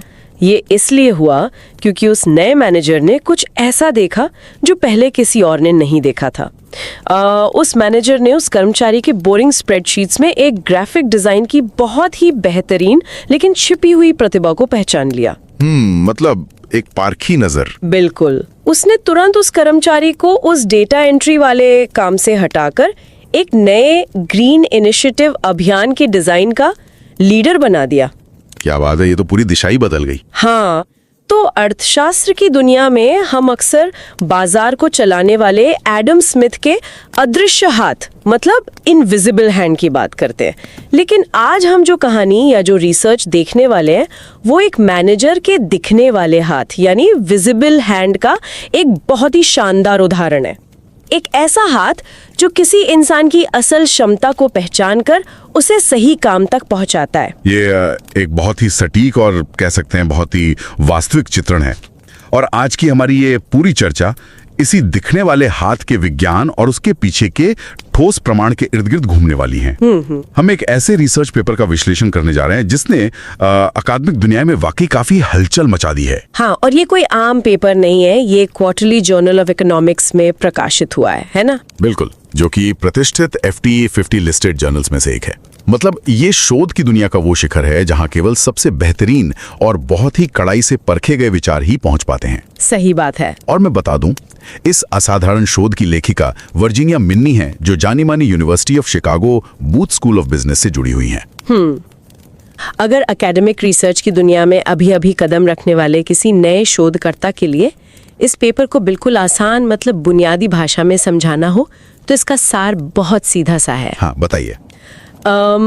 ये पेपर इस बात का गहरा अध्ययन है कि कैसे एक बेहतरीन मैनेजर अपने कर्मचारियों की उन प्रतिभाओं को खोज निकालता है जिनसे वे कर्मचारी खुद भी पूरी तरह अनजान होते हैं। बिल्कुल सही। और फिर वो मैनेजर उन्हें कंपनी के अंदर ही ऐसे काम सौंपता है जो उनकी असल क्षमता से मेल खाते हैं, और इस एक फैसले का असर उन कर्मचारियों के पूरे करियर, उनकी सैलरी और उनकी उत्पादकता पर हमेशा हमेशा के लिए पड़ता है। हाँ, ये बहुत ही प्रभाव डालने वाली बात है। लेकिन देखिए, इस दिलचस्प शोध के आंकड़ों और इसकी गहराई में उतरने से पहले हमारे इस कार्यक्रम और हमारे शोध समुदाय से जुड़ी कुछ बहुत ही खास बातें हैं। हाँ, बिल्कुल, जिन्हें हम एक बेहद शांत और आत्मीय स्वर में अपने सुनने वालों के साथ साझा करना चाहते हैं। जी, इस कार्यक्रम को लगातार सुनने वाले हमारे जो वफादार श्रोता हैं, उनका हम दिल से आभार व्यक्त करते हैं। ये साझा करते हुए बहुत खुशी हो रही है कि मार्च 2026 से हमारा ये कार्यक्रम अब एक साप्ताहिक सफर बन चुका है। यानी अब हम हर हफ्ते आते हैं। बिल्कुल, जो हर रविवार और सोमवार को प्रसारित होता है। रविवार के दिन हम किसी क्लासिक रिसर्च पेपर या किसी प्रभावशाली किताब पर चर्चा करते हैं। और सोमवार की हमारी चर्चा पूरी तरह से top tier peer review journals में छपने वाले नए और विचारोत्तेजक शोध पर केंद्रित होती है। बहुत बढ़िया। और यहाँ ये विचार साझा करना भी बहुत महत्वपूर्ण है कि हमने इस कार्यक्रम को सप्ताह में केवल 2 दिन तक ही सीमित क्यों रखा है। हाँ, ये बहुत जरूरी मुद्दा है। असल में आज के दौर में AI की मदद से तैयार होने वाले कार्यक्रमों का हमारी प्रकृति और जलवायु पर एक बहुत बड़ा और कह सकते हैं कि एक अनदेखा असर पड़ता है। लोग अक्सर इसके बारे में सोचते नहीं हैं। बिल्कुल नहीं सोचते।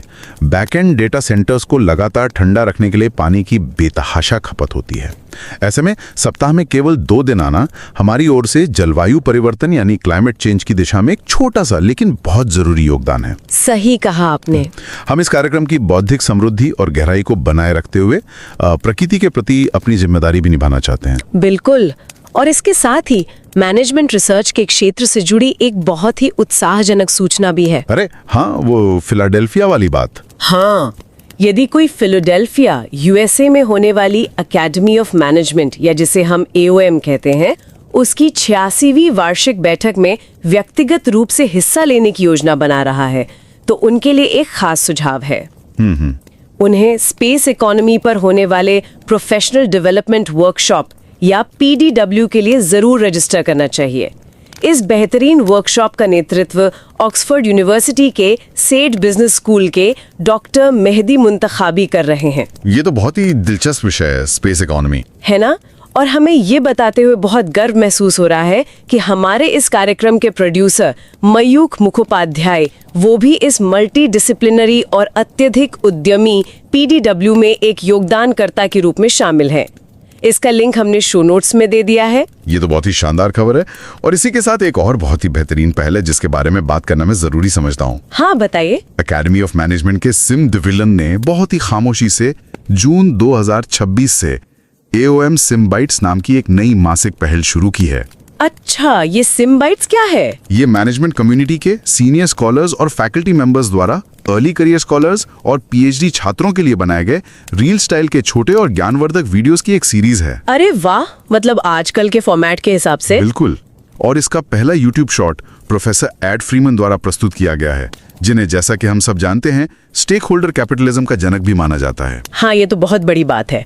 और ये पहल सोशल इश्यूज इन मैनेजमेंट यानी सिम करिकुलम डेवलपमेंट कमेटी के नेतृत्व में बहुत ही शानदार तरीके से चल रही है। बिल्कुल सही। और हमारे प्रोड्यूसर जो इस कमेटी के सक्रिय सदस्य भी हैं, वो पिछले 1 साल से AOM SIM-Bytes पहल के कंटेंट डिजाइन और एडिटिंग की योजना में कमेटी लीड्स के साथ वॉलंटियर कर रहे हैं। ये बहुत मेहनत का काम है। हाँ, और ये पूरी पहल ट्रेंट यूनिवर्सिटी ओंटारियो की प्रोफेसर शेल्डीन सिमोला के रचनात्मक दिमाग की उपज है और अब इसे committee chair Loyola university Chicago की प्रोफेसर जेनिफर ग्रिफिन द्वारा सफलतापूर्वक आगे बढ़ाया जा रहा है। AOM SIM-Bytes का लिंक भी शो नोट्स में मौजूद है। हमारी सभी सुनने वालों से ये गुजारिश है कि समय निकालकर वर्जीनिया मिन्नी के इस बेहतरीन और कड़ाई से पीयर रिव्यूड आर्टिकल को जरूर पढ़ें।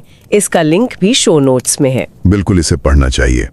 तो चलिए वापस लौटते हैं उस दिखने वाले हाथ की ओर। हाँ, चलिए शुरू करते हैं। देखिए, किसी भी इतने बड़े और साहसिक दावे को साबित करने के लिए आपको महज कुछ कहानियों या किस्सों की नहीं, बल्कि बहुत ही मजबूत और पारदर्शी डेटा की जरूरत होती है। ये तो है, बिना डेटा के तो एकेडमिक दुनिया में बात नहीं बनती। एकदम सही। और वर्जीनिया मिन्नी के एक शोध की सबसे बड़ी ताकत ही इसका विशाल डेटा सेट है। उन्होंने एक बहुत बड़े मल्टीनेशनल एंटरप्राइज या MNE का अंदरूनी पेरोल और परफॉर्मेंस डेटा इस्तेमाल किया है। और अगर मैं सही याद कर रही हूं तो ये कोई छोटा मोटा सैंपल नहीं है। बिल्कुल नहीं, ये अध्ययन पूरे 11 साल तक चला है। 11 साल, बाप रे। हाँ, और इसमें 100 से ज्यादा देशों में फैले 2 लाख से ज्यादा व्हाइट कॉलर कर्मचारियों और लगभग 30,000 से ज्यादा मैनेजर्स के डेटा का विश्लेषण किया गया है। ओहो, इतनी बड़ी ग्लोबल कंपनी के अंदरूनी आंकड़ों तक पहुंच मिलना, मतलब शोध की दुनिया में ये तो किसी खजाने का रहस्यमयी नक्शा मिलने जैसा है। बिल्कुल, ये बहुत ही दुर्लभ होता है। लेकिन इस डेटा को देखकर मेरे मन में एक बहुत ही बुनियादी सवाल उठ रहा है। हाँ, पूछे। मतलब लाखों कर्मचारियों और हजारों मैनेजर्स की इस भीड़ में लेखिका ने ये कैसे तय किया कि एक अच्छा मैनेजर आखिर है कौन?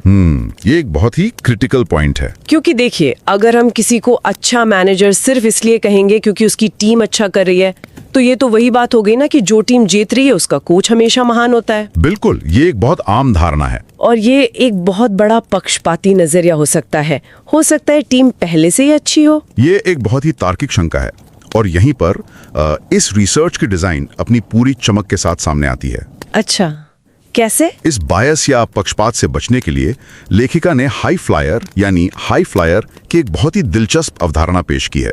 उन्होंने अच्छे मैनेजर को उसकी वर्तमान टीम के प्रदर्शन से बिल्कुल नहीं नापा। तो फिर किस चीज से नापा? इसके बजाय हाई फ्लायर वो मैनेजर हैं जिन्हें कंपनी में बहुत ही कम उम्र में, मतलब 30 वर्ष या उससे भी कम उम्र में मैनेजमेंट लेवल पर प्रमोट कर दिया गया था। 30 साल से पहले? हाँ, कंपनी की भाषा में इसे वर्क लेवल 2 कहा जाता है। रुकिए, अगर कोई इंसान 30 साल से पहले ही प्रमोट होकर मैनेजर बन रहा है तो क्या ये हमेशा उसकी काबिलियत का ही सबूत होता है? आपका क्या मतलब है? मेरा मतलब है, क्या ऐसा नहीं हो सकता कि वो बस सही समय पर सही जगह मौजूद हो? किस्मत का खेल। हाँ, या शायद उसकी किसी बड़े बॉस के साथ अच्छी जान पहचान हो, या उसे शुरुआत में ही कोई ऐसा प्रोजेक्ट मिल गया हो जिसका बजट बहुत ज्यादा था और उसमें सफल होना बहुत आसान था। हाँ, ये सवाल उठना लाजमी है। महज तेज प्रमोशन को काबिलियत का पैमाना मान लेना थोड़ा अजीब नहीं है? अगर हम इसे सिर्फ सतह पर देखें तो हाँ, ऐसा लग सकता है, लेकिन जब हम नंबरों के पीछे की असल कहानी देखते हैं ना,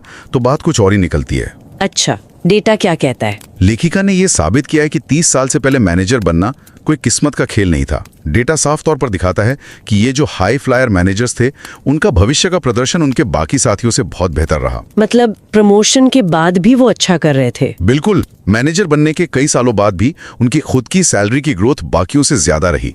उनके सहकर्मियों और उनके अंडर काम करने वाले लोगों ने 360 डिग्री रिव्यू में उन्हें लगातार बेहतरीन रेटिंग दी। 360 डिग्री रिव्यू तो काफी भरोसेमंद होता है। हाँ, और आगे चलकर वर्क लेवल 3 यानी डायरेक्टर लेवल तक पहुंचने की उनके दर भी असाधारण रूप से अधिक थी। इसका सीधा सा मतलब यह है कि कंपनी ने शुरुआत में ही उनकी लीडरशिप क्षमता को बिल्कुल सही पहचाना था। ये वाकई एक बहुत ही चतुर तरीका है। इसे रिसर्च की भाषा में एक्स आंते मेजर कहा जाता है, यानी एक ऐसा पैमाना जो मैनेजर की टीम से मिलने से पहले ही तय हो चुका है। एकदम सही। इससे तो ये बहस ही खत्म हो गई कि मैनेजर कहीं अपनी टीम की वजह से तो सफल नहीं है। हाँ, वो बायस हट गया। लेकिन चलिए मान लेते हैं कि हमें हाई फ्लायर और लो फ्लायर मैनेजर्स की पहचान हो गई, फिर भी एक बहुत बड़ी उलझन बाकी है। वो क्या? अक्सर कंपनियों में ये देखा जाता है कि जो अच्छे और होनहार मैनेजर्स होते हैं, उन्हें हमेशा सबसे अच्छी, सुलझी हुई और ज्यादा बजट वाली टीमें दी जाती हैं। ये तो होता है। जबकि जो औसत मैनेजर्स होते हैं, उन्हें संघर्ष कर रही टीमें मिलती है। तो ऐसे में अगर हाई फ्लायर की टीम बेहतर काम कर रही है, तो हम ये कैसे पक्का करेंगे कि ये उस मैनेजर का कमाल है, न कि उस टीम का जो पहले से ही शानदार थी? हाँ, ये बहुत ही गहरी बात पकड़ी आपने। और इस उलझन को सुलझाने के लिए ही लेखिका ने एक नेचुरल एक्सपेरिमेंट यानी प्राकृतिक प्रयोग का सहारा लिया। नेचुरल एक्सपेरिमेंट कॉर्पोरेट सेटिंग में ये कैसे हुआ? देखिए, इस विशेष मल्टीनेशनल कंपनी में एक बहुत ही कड़क पॉलिसी है। यहाँ मैनेजर्स को नियमित अंतराल पर अलग अलग टीमों में रोटेट किया जाता है। अच्छा, मतलब एक मैनेजर हमेशा एक ही टीम में नहीं रहता? बिल्कुल नहीं। और सबसे महत्वपूर्ण बात यह है कि ये रोटेशन कर्मचारियों की इच्छा पर निर्भर नहीं होता, और ना ही यह मैनेजर के अच्छे या बुरे प्रदर्शन का कोई इनाम या सजा होता है। ये कंपनी की बस एक नियमित प्रक्रिया है ताकि लीडर्स को अलग अलग विभागों का अनुभव मिल सके। ये तो बिल्कुल मतलब आंखों पर पट्टी बांधकर स्वाद चखने या ब्लाइंड टेस्ट जैसा हो गया। हाँ, बिल्कुल वैसा ही। इसका मतलब है कि कर्मचारियों के लिए एक लॉटरी सिस्टम की तरह काम करता है। उन्हें बिल्कुल अंदाजा नहीं होता कि उनका अगला बॉस कौन होने वाला है, एक हाई फ्लायर आएगा या लो फ्लायर। बिल्कुल सटीक। और इस रोटेशन की वजह से लेखिका को एक शानदार इवेंट स्टडी तैयार करने का मौका मिल गया। उन्होंने 2 तरह की टीमों की तुलना की। वो 2 टीमें कौन सी थी? पहली वो टीमें जहां पुराना मैनेजर एक लो फ्लायर था और अचानक रोटेशन के बाद नया मैनेजर एक हाई फ्लायर आ गया। इसे हम लो टू हाई ट्रांजिशन कहेंगे। ठीक है, समझ गई। और दूसरी वो टीमें जहां पुराना मैनेजर भी लो फ्लायर था और नया आने वाला बॉस भी लो फ्लायर ही था। इसे हम लो टू लो ट्रांजिशन कहेंगे। बहुत ही स्मार्ट डिजाइन है ना? अब चूंकि दोनों ही टीमों में मैनेजर बदल रहा है, तो नया बॉस आने का जो भी सामान्य मनोवैज्ञानिक असर या डिस्टर्बेंस होता है, वो दोनों जगह बराबर हो गया। हाँ, क्योंकि दोनों जगह नए लोग आए हैं। बिल्कुल। तो अब जो भी फर्क बचेगा वो शुद्ध रूप से उस हाई फ्लायर मैनेजर की वजह से होगा। कमाल है। यानी हर तरह के बाहरी प्रभाव या शोर को डेटा से पूरी तरह हटा दिया गया। अब हमारे सामने बिल्कुल साफ तस्वीर है। हाँ। तो जब एक हाई फ्लायर मैनेजर किसी टीम की कमान संभालता है, तो असल में बंद दरवाजों के पीछे कर्मचारियों के साथ होता क्या है? यहीं से इस अध्ययन की सबसे चौंकाने वाली खोज सामने आती है, जिसे हम वर्कर जॉब मैचिंग या कर्मचारियों को उनके सही काम से जोड़ना कहते हैं।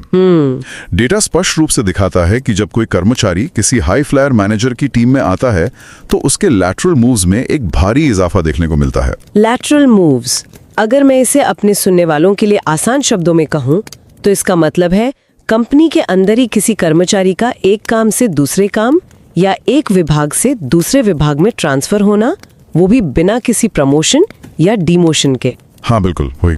तो ये इजाफा कितना बड़ा था? ये इजाफा मामूली बिल्कुल नहीं है। रोटेशन के 7 साल बाद उन कर्मचारियों के लैटरल मूव की दर लो फ्लायर के पास रह गए कर्मचारियों की तुलना में 40% तक अधिक हो जाती है। 40%? ये तो बहुत बड़ा नंबर है। हाँ, और ये सिर्फ एक कुर्सी से उठकर दूसरी कुर्सी पे बैठने जैसा नहीं है। तो फिर क्या है? लेखिका ने ONET डेटाबेस का इस्तेमाल करके नौकरियों को उनके काम की असल प्रकृति के आधार पर बांटा।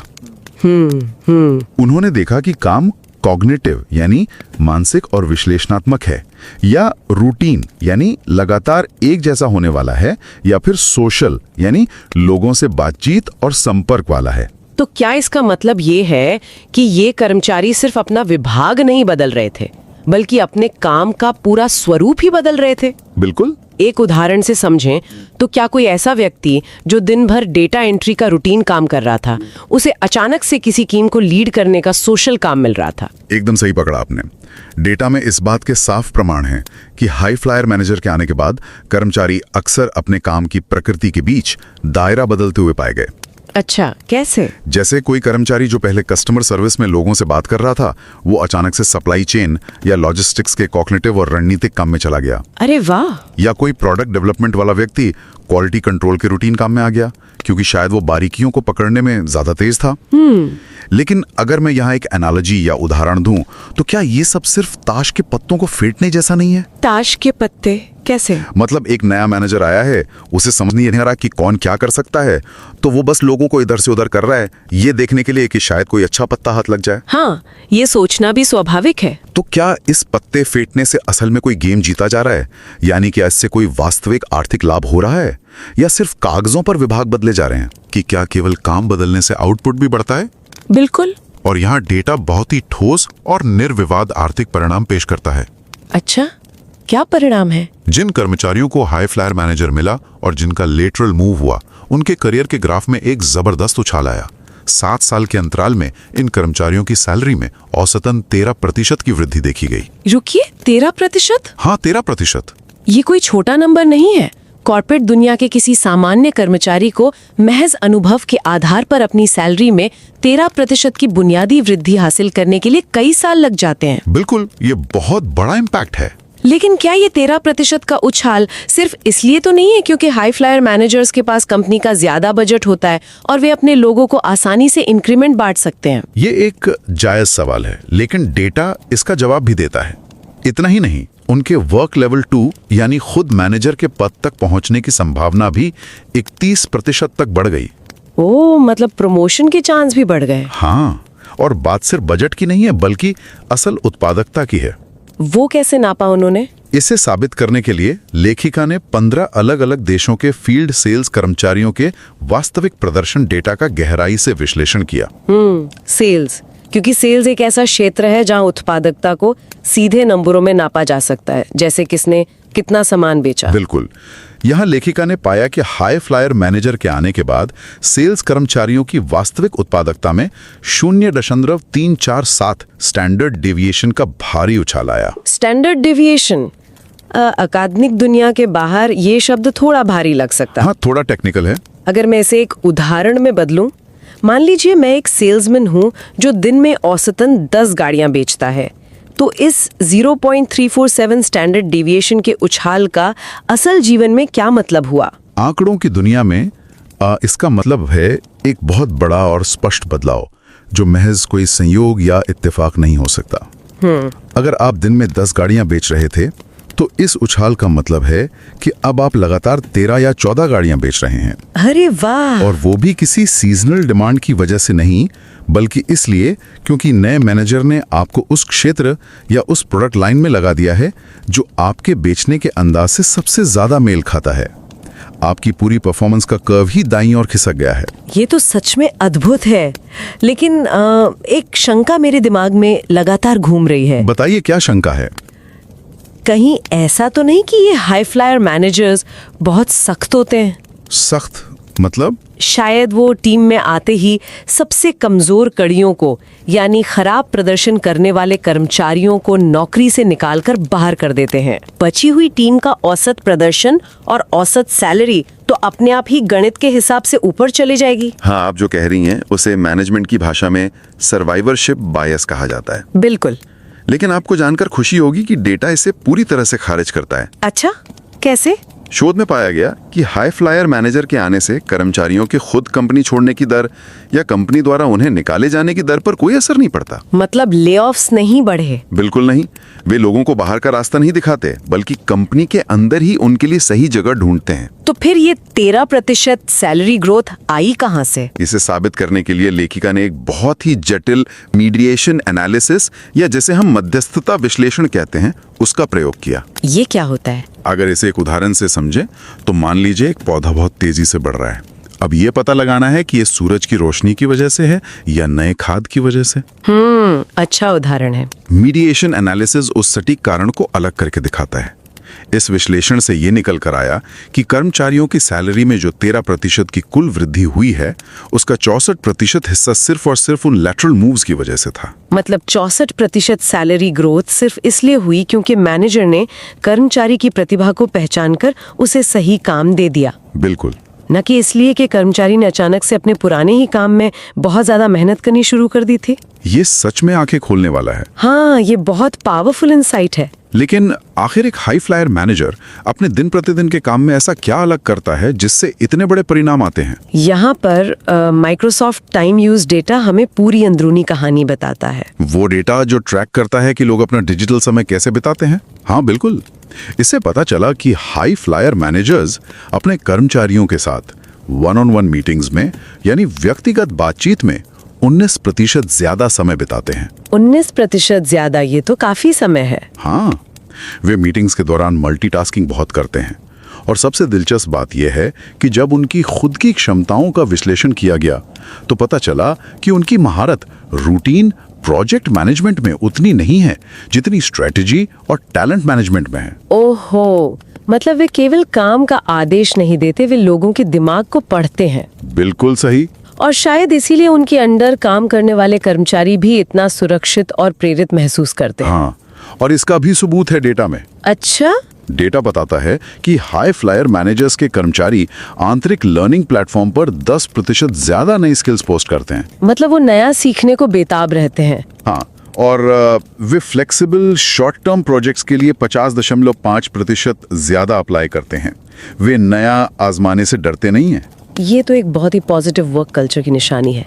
लेकिन एक सवाल है, क्या होता है जब ये अच्छा मैनेजर चला जाता है? ये इस पूरी स्टडी का सबसे मजबूत हिस्सा है, जिसे हम एसिमेट्रिक इफेक्ट्स या असमित प्रभाव कहते हैं। वो कैसे काम करता है? जब कोई कर्मचारी हाई फ्लायर मैनेजर के जाने के बाद वापस किसी लो फ्लायर मैनेजर की टीम में आ जाता है, तो उस कर्मचारी की तरक्की का ग्राफ नीचे नहीं गिरता।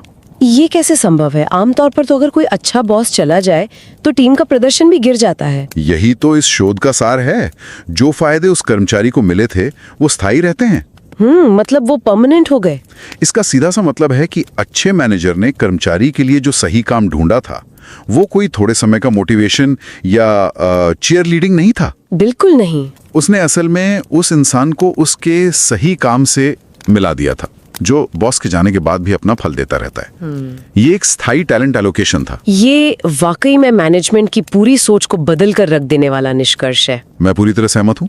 तो अगर हम इस पूरी चर्चा को समेटें तो अकादमिक दुनिया और कॉर्पोरेट प्रैक्टिशनर्स के लिए इसके क्या मुख्य टेकअवेज हैं? देखिए, अकादमिक दुनिया के लिए ये रिसर्च ये स्थापित करती है कि फर्म्स के अंदर का लेबर मार्केट बहुत महत्वपूर्ण है। हम हमेशा ये देखते हैं कि लोग एक कंपनी छोड़कर दूसरी कंपनी में क्यों जाते हैं, लेकिन ये पेपर बताता है कि कंपनी के अंदर ही वर्कर जॉब मैचिंग में एक मैनेजर की भूमिका कितनी केंद्रीय होती है। बिल्कुल। और प्रैक्टिशनर्स के लिए, यानी उन लीडर्स और मानव संसाधन प्रोफेशनल्स के लिए सबक बहुत साफ है। वो क्या? कंपनियों को उत्पादकता बढ़ाने के लिए हमेशा बाहर से नए लोगों को भारी सैलरी पर हायर करने की जरूरत नहीं होती। बिल्कुल सही बात। आपके पास जो मौजूदा लोग हैं उन्हें सही काम सौंपना, जिसे हम जॉब रीएलोकेशन कहते हैं, एक बहुत बड़ा और बिना किसी अतिरिक्त खर्चे वाला टूल है। इसमें कंपनी का कोई नया पैसा खर्च नहीं होता, बस एक पारखी नजर की जरूरत होती है। हाँ, एकदम। और इसी मोड़ पर भविष्य की रिसर्च के लिए एक बहुत ही प्रासंगिक और कह सकते हैं उत्सुकता जगाने वाला सवाल खड़ा होता है। वो सवाल क्या है? आज के दौर में जब काम का स्वरूप पूरी तरह बदल रहा है, घर से काम करना या रिमोट वर्क आम हो गया है और एआई टूल्स कर्मचारियों के हर क्लिक को नाप रहे हैं। हाँ, ये तो आजकल हर जगह हो रहा है। तो क्या भविष्य में यह दिखने वाला हाथ किसी इंसान का होगा या कोई जटिल एआई एल्गोरिदम हमारी स्प्रेडशीट्स का विश्लेषण करके ये बताएगा कि हमें ग्राफिक डिजाइनर बनने की क्षमता है? ओहो, ये तो बहुत गहरा सवाल है। डिजिटल दुनिया में जहां हम आमने सामने बैठकर बात नहीं करते, क्या वन-ऑन-वन वीडियो कॉल पर वो गहरी इंसानी टैलेंट मैचिंग संभव है जिसका जिक्र इस अध्ययन में किया गया है? ये सोचने वाली बात है। या फिर इंसानी सहानुभूति की जगह पूरी तरह से डेटा मॉडल ले लेंगे? ये एक ऐसा विचार है जिसे हम अपने सुनने वालों के सोचने के लिए छोड़ रहे हैं। वाकई ये बहुत ही सोचने पर मजबूर करने वाला सवाल है। हमारी आज की इस चर्चा में बस इतना ही। ये स्पष्ट है कि चाहे तकनीक कितनी भी आगे क्यों ना बढ़ जाए, एक पारखी नेतृत्व किसी इंसान को उसकी सही मंजिल तक पहुंचा सकता है। अपना कीमती समय देने और इस विश्लेषण का हिस्सा बनने के लिए बहुत बहुत धन्यवाद। हमारी अगली गहरी चर्चा में फिर किसी ऐसे ही दिलचस्प और विचारोत्तेजक शोध के साथ आपसे जुड़ने का इंतजार रहेगा। सुनने के लिए शुक्रिया।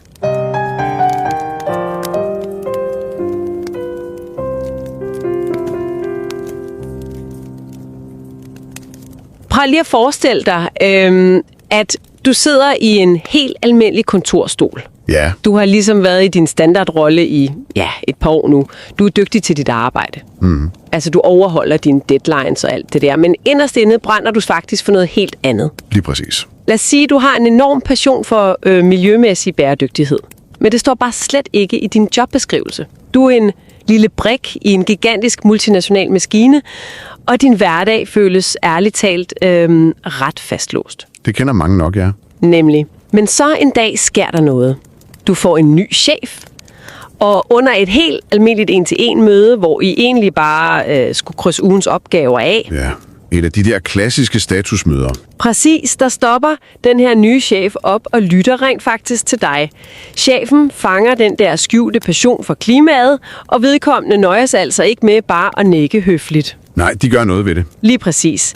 Chefen går aktivt ind, trækker i nogle usynlige tråde i organisationen og flytter dig simpelthen over i en ny rolle i virksomhedens grønne initiativ.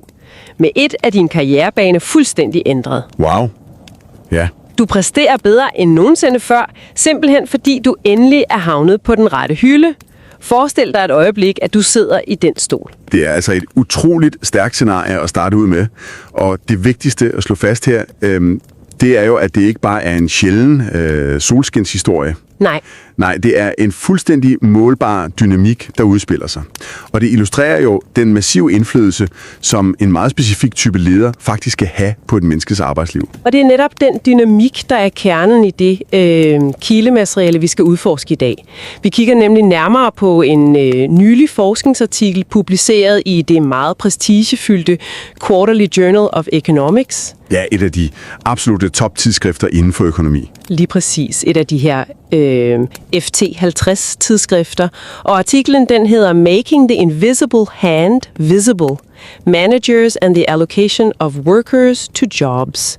Den er skrevet af Virginia Minni fra University of Chicago Booth School of Business. Og det er en artikel, som jeg virkelig opfordrer alle, der lytter med til at læse, altså tage sig tid til at læse den. Helt sikkert. Den er utroligt omhyggeligt udarbejdet, og den er strengt fagfællebedømt. Vi har lagt et link til den i vores show notes. Ja.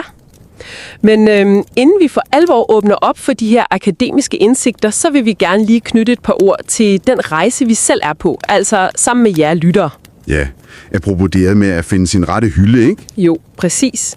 For siden marts her i 2026, der er vi jo overgået til at udkomme ugenligt. Så vi er der hver søndag, hvor vi har fokus på klassiske artikler eller bøger, og så hver mandag, hvor vi kigger på de helt nye publikationer fra top-tier tidsskrifter. Fuldstændig ligesom den her. Ja, og vi vil jo gerne sige en kæmpe tak til dig, der lytter med for den loyale støtte. Det betyder utrolig meget for os. Det gør det virkelig. Og vi vil også gerne lige tilføje en ret vigtig pointe her. Altså AI-assisterede podcasts, de kræver jo en massiv datakraft. Ja, det koster på klimakontoen. Det gør det nemlig. Bag kulisserne betyder det et enormt vandforbrug til køling af datacentre. Så det at begrænse vores udgivelser på den her måde, det er faktisk vores måde at give det tilbage til klimakampen på. Ja, uden at gå på kompromis med selve samtalernes rigdom, selvfølgelig. Nej, lige præcis. Og i samme ånd, så har vi faktisk endnu et par stærke initiativer, vi lige vil fremhæve. Hvis du planlægger at deltage personligt i Academy of Managements AOM's 86. årlige møde over i Philadelphia i USA. Det er jo et fantastisk arrangement. Helt sikkert. Så husk lige at registrere dig til deres Professional Development Workshop on Space Economy, altså rumøkonomi. Den bliver ledet af Dr. Mehdi Montakabi fra Sade Business School på Oxford University. Ja, rumøkonomi det er jo et vildt spændende felt lige nu. Det er det virkelig, og vores egen producer, Mayukh Mukhopadhyay, er faktisk også bidragører til den her tværfarlige og utrolig entreprenærende workshop. Du kan finde et link til den i show notes. Ja, og jeg har faktisk endnu en rigtig god nyhed for det miljø. Academy of Managements SIM-division, altså Social Issues in Management, de har i det stille startet et nyt månedligt initiativ. Ja, AOM SIM-Bytes, ikke? Jo, lige præcis. Siden juni 2026, der er der blevet udgivet de her korte, sådan real-stilede videoer fra seniorforskere, som er målrettet yngre forskere og Ph.D.-studerende. Det er så fedt et format. Det er virkelig stærkt. Og den første video er faktisk med professor Ed Freeman, der jo ofte kaldes faderen til interessentkapitalisme, altså stakeholder capitalism. Wow, okay. Det er lidt af et scoop at starte med. Det må man sige. Det er SIM Curriculum Development Committee, der står bag. Og her har vi jo igen vores podcastproducent indeover.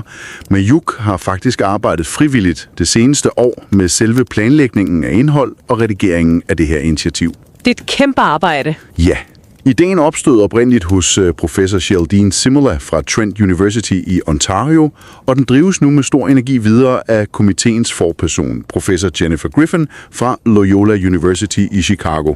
Fantastisk. Og der ligger selvfølgelig også et link til AOM SIM-Bytes i vores show notes. Helt sikkert. Men okay, lad os vende blikket mod Virginia Minnis artikel igen, fordi det er jo en artikel, der virkelig formår at sætte tingene i et nyt perspektiv. Hvis vi nu skal forklare kernen i den her artikel til en, der måske er ny inden for akademisk forskning. Ja, lad os bryde lidt ned. Præcis. Altså, simpelt fortalt, så plejer økonomer jo normalt at studere arbejdsmarkedet udefra. De kigger på, hvornår en medarbejder skifter fra en virksomhed til en anden for at få mere i løn. Ja, de kigger på de store bevægelser mellem firmaer. Nemlig. Men den her artikel åbner ligesom virksomhedens sorte buks. Den viser os, hvordan ledere internt fungerer som en form for usynlig hånd. En hånd, der matcher medarbejdere med de helt rigtige interne jobs. Og det er jo præcis det, der skaber de her massive og veje forbedringer i både løn og produktivitet, at man bliver matchet rigtigt. Lige præcis. Men for at forstå, hvordan de her ledere skaber succes, så er vi jo nødt til først at forstå, hvordan forskeren overhovedet definerer en god leder. Ja, det er et ret centralt spørgsmål. For i et almindeligt firma, der spørger man jo bare medarbejderne, om de kan lide chefen i en trivselsmåling. Men i streng akademisk forskning, der kan man vel ikke bruge forudindtagede holdninger. Hvordan måler man ledelsestalent objektivt? Det er nemlig det, der gør den her artikel så stærk. Minni tager et utroligt metodisk greb. Og altså, vi taler om data i en fuldstændig gigantisk skala her. Ja, det er HR- og lønoptegnelser fra en multinational virksomhed, ikke? Jo, med over 120.000 medarbejdere. Hold da op. Ja, fordelt på over 100 lande og fuldt gennem alle år. Og problemet for en forsker her er jo det, vi kalder cirkelslutningen. Okay, hvad betyder det? Jo, du kan ikke bare sige, det her team præsterer godt, derfor er chefen god. Fordi er chefen god, fordi teamet præsterer godt, eller præsterer teamet godt, fordi chefen er god? Ja, okay, ja, det bider lidt sig selv i halen. Det er lidt ligesom at bedømme en kok på... Altså, man kan jo ikke bare spørge de gæster, der sidder i restauranten lige nu, om maden smager godt. Nej, præcis. For de er jo påvirket af stemningen og belysningen. Ja, og tjenerens smil. Hvis man virkelig vil vide, om kokken objektivt set er dygtig, så skal man måske se på, hvor hurtigt de fik deres første Michelin-stjerne på deres forrige arbejdsplads. Det er en virkelig god analogi, det der. Og det er faktisk præcis det, forfatteren gør. For at undgå den her cirkelslutning, så identificerer hun de gode ledere ved at kigge på dem, før de overhovedet får ansvaret for det nuværende team. Okay, hvordan måler hun det? Hun definerer dem som high flyers. Det er personer, der er blevet forfremmet usædvanligt hurtigt til mellemledere, specifikt inden de overhovedet er fyldt 30 år. Okay, og hvor mange udgør de af puljer? I det her datasæt er det ca. 26% af lederne, og det repræsenterer jo virksomhedens afslørede præference, altså revealed preference for talent, fordi de blev udvalgt tidligt. Men vent lige et. giver det her ikke en ret stor risiko for det, man kalder Peter-princippet? Hvordan tænker du? Altså teorien om, at folk bare bliver forfremmet hurtigt, indtil de til sidst når et niveau, hvor de faktisk er inkompetente. Bare fordi du var virksomhedens hurtigste IT-supporter som 26-årig, betyder det vel ikke, at du er en fantastisk leder som 29-årig? Det er et enormt skarpt modspil, det der. Og det er faktisk også et pushback, som anerkendes i forskningen. Forfremmelseshastighed er ikke en perfekt, fejlfri målstok. Nogle af de her high flyers har sikkert ramt deres inkompetenceniveau. Ja, det må statistisk set ske. Præcis, men rent metodisk betyder det bare, at der er støj i dataene. Hvis en stor del af dem faktisk var dårlige ledere, så vil det jo trække de samlede resultater ned. Så hvis vi stadig ser en positiv effekt, så er den egentlig stærkere i virkeligheden. Nemlig, eventuelle målefejl i den her tilgang vil kun føre til, at resultaterne bliver underestimeret. Det virkelige talent hos de her ledere er så stærkt, at det bryder igennem støjen. Okay, det giver mening. Så nu har vi isoleret de her high-flyer-ledere. Men hvordan beviser forskeren så, at det rent faktisk er dem, der forårsager medarbejdernes succes? Altså, er det ikke bare et heldigt sammentræf? Ja, for det er jo næste skridt. I forhold til artiklens metodiske hjerte. Det, du beskriver, kaldes endogen mobilitet. Og for at teste for det, udnytter Minni et naturligt eksperiment. Et eksperiment inde i virksomheden? Ja. Det viser sig, at den her virksomhed systematisk roterer sine mellemledere på tværs af teams. Det gør de for at udvikle ledernes egne kompetencer. Nå, så det er simpelthen en HR-regel, de har? Lige præcis. Det skaber det her event study, hvor forskeren kan sammenligne et team, der tilfældigvis går fra at have en low-flyer-chef til en high-flyer-chef, med et andet team, der går fra en low-flyer til bare endnu en low-flyer. Okay, men kan dataene udelukke, at rotationerne ikke er planlagte? At de ikke sætter stjernen ind på det bedste hold? Ja. Dataene viser krystalklart, at tildelingen var uafhængig. Tidligere teampræstationer, historiske lønstigninger eller mangfoldighed på teamet kunne slet ikke forudsige, hvilken type chef de fik. Det var rent ortogonalt. Ortogonalt? Altså fuldstændig uafhængigt af hinanden? Lige præcis. Okay, så vi har kausaliteten på plads. Det er cheferne, der gør en forskel. Men det leder jo så til det helt store spørgsmål. Hvad sker der i praksis? Hvad er det, de her high flyers helt præcist gør ved medarbejderne? Tallene her er altså opsigtsvækkende. Når et team får en high flyer chef, så stiger sandsynligheden for sidelæns forflytninger, altså lateral moves i virksomheden, med 40% i løbet af 7 år. 40%? Ja, 40%, og samtidig stiger medarbejdernes løn med 13%. Det er alligevel en chat. Det er. Og salgsproduktiviteten, og det her er baseret på salgsdata fra 15 forskellige lande, den stiger med over 0,3 standardafvigelser. Wow, det er en massiv forbedring i præstationen. Og så er der det måske mest interessante datapunkt. Ja. Tidsregistreringsdata viser, at de her high-flyer-chefer bruger 19% mere tid på 1-til-1 møder med deres medarbejdere. 19% mere tid? Det er jo fascinerende. Det lyder næsten som om, at den her type chef fungerer som en form for, karriere-DJ.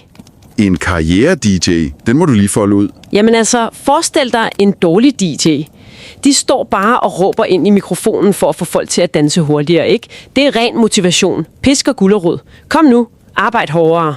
Ja, den klassiske management-stil. Lige præcis. Men en god DJ, en karriere-DJ, de aflæser rummet. De remixer ligesom medarbejdernes færdigheder på tværs af virksomheden. De ser måske, at hey, den her person sidder fast i nogle tunge kognitive opgaver, men vil blomstre med noget andet. Ja, de flytter dem fysisk. Nemlig. De flytter dem fra en afdeling til en anden for at finde det helt perfekte beat til dem. Er det det, der sker? Det er en helt fantastisk analogi, det der. Og det er faktisk præcis det, artiklen beviser. Det er det, hun kalder allokationskanalen. Medarbejderne undervises ikke bare i at arbejde hårdere eller løbe stærkere. Nej, de placeres simpelthen i roller, hvor deres unikke, måske skjulte evner bare passer perfekt til jobbeskrivelsen. Chefen opdager talentet på de der ekstra 1-til-1 møder, og så allokerer de medarbejderen derhen, hvor talentet faktisk skaber værdi. Okay, men hvis det nu bare handler om placering, hvad sker der så? Og det tænker jeg må være den ultimative test, hvis man mister sin high flyers chef.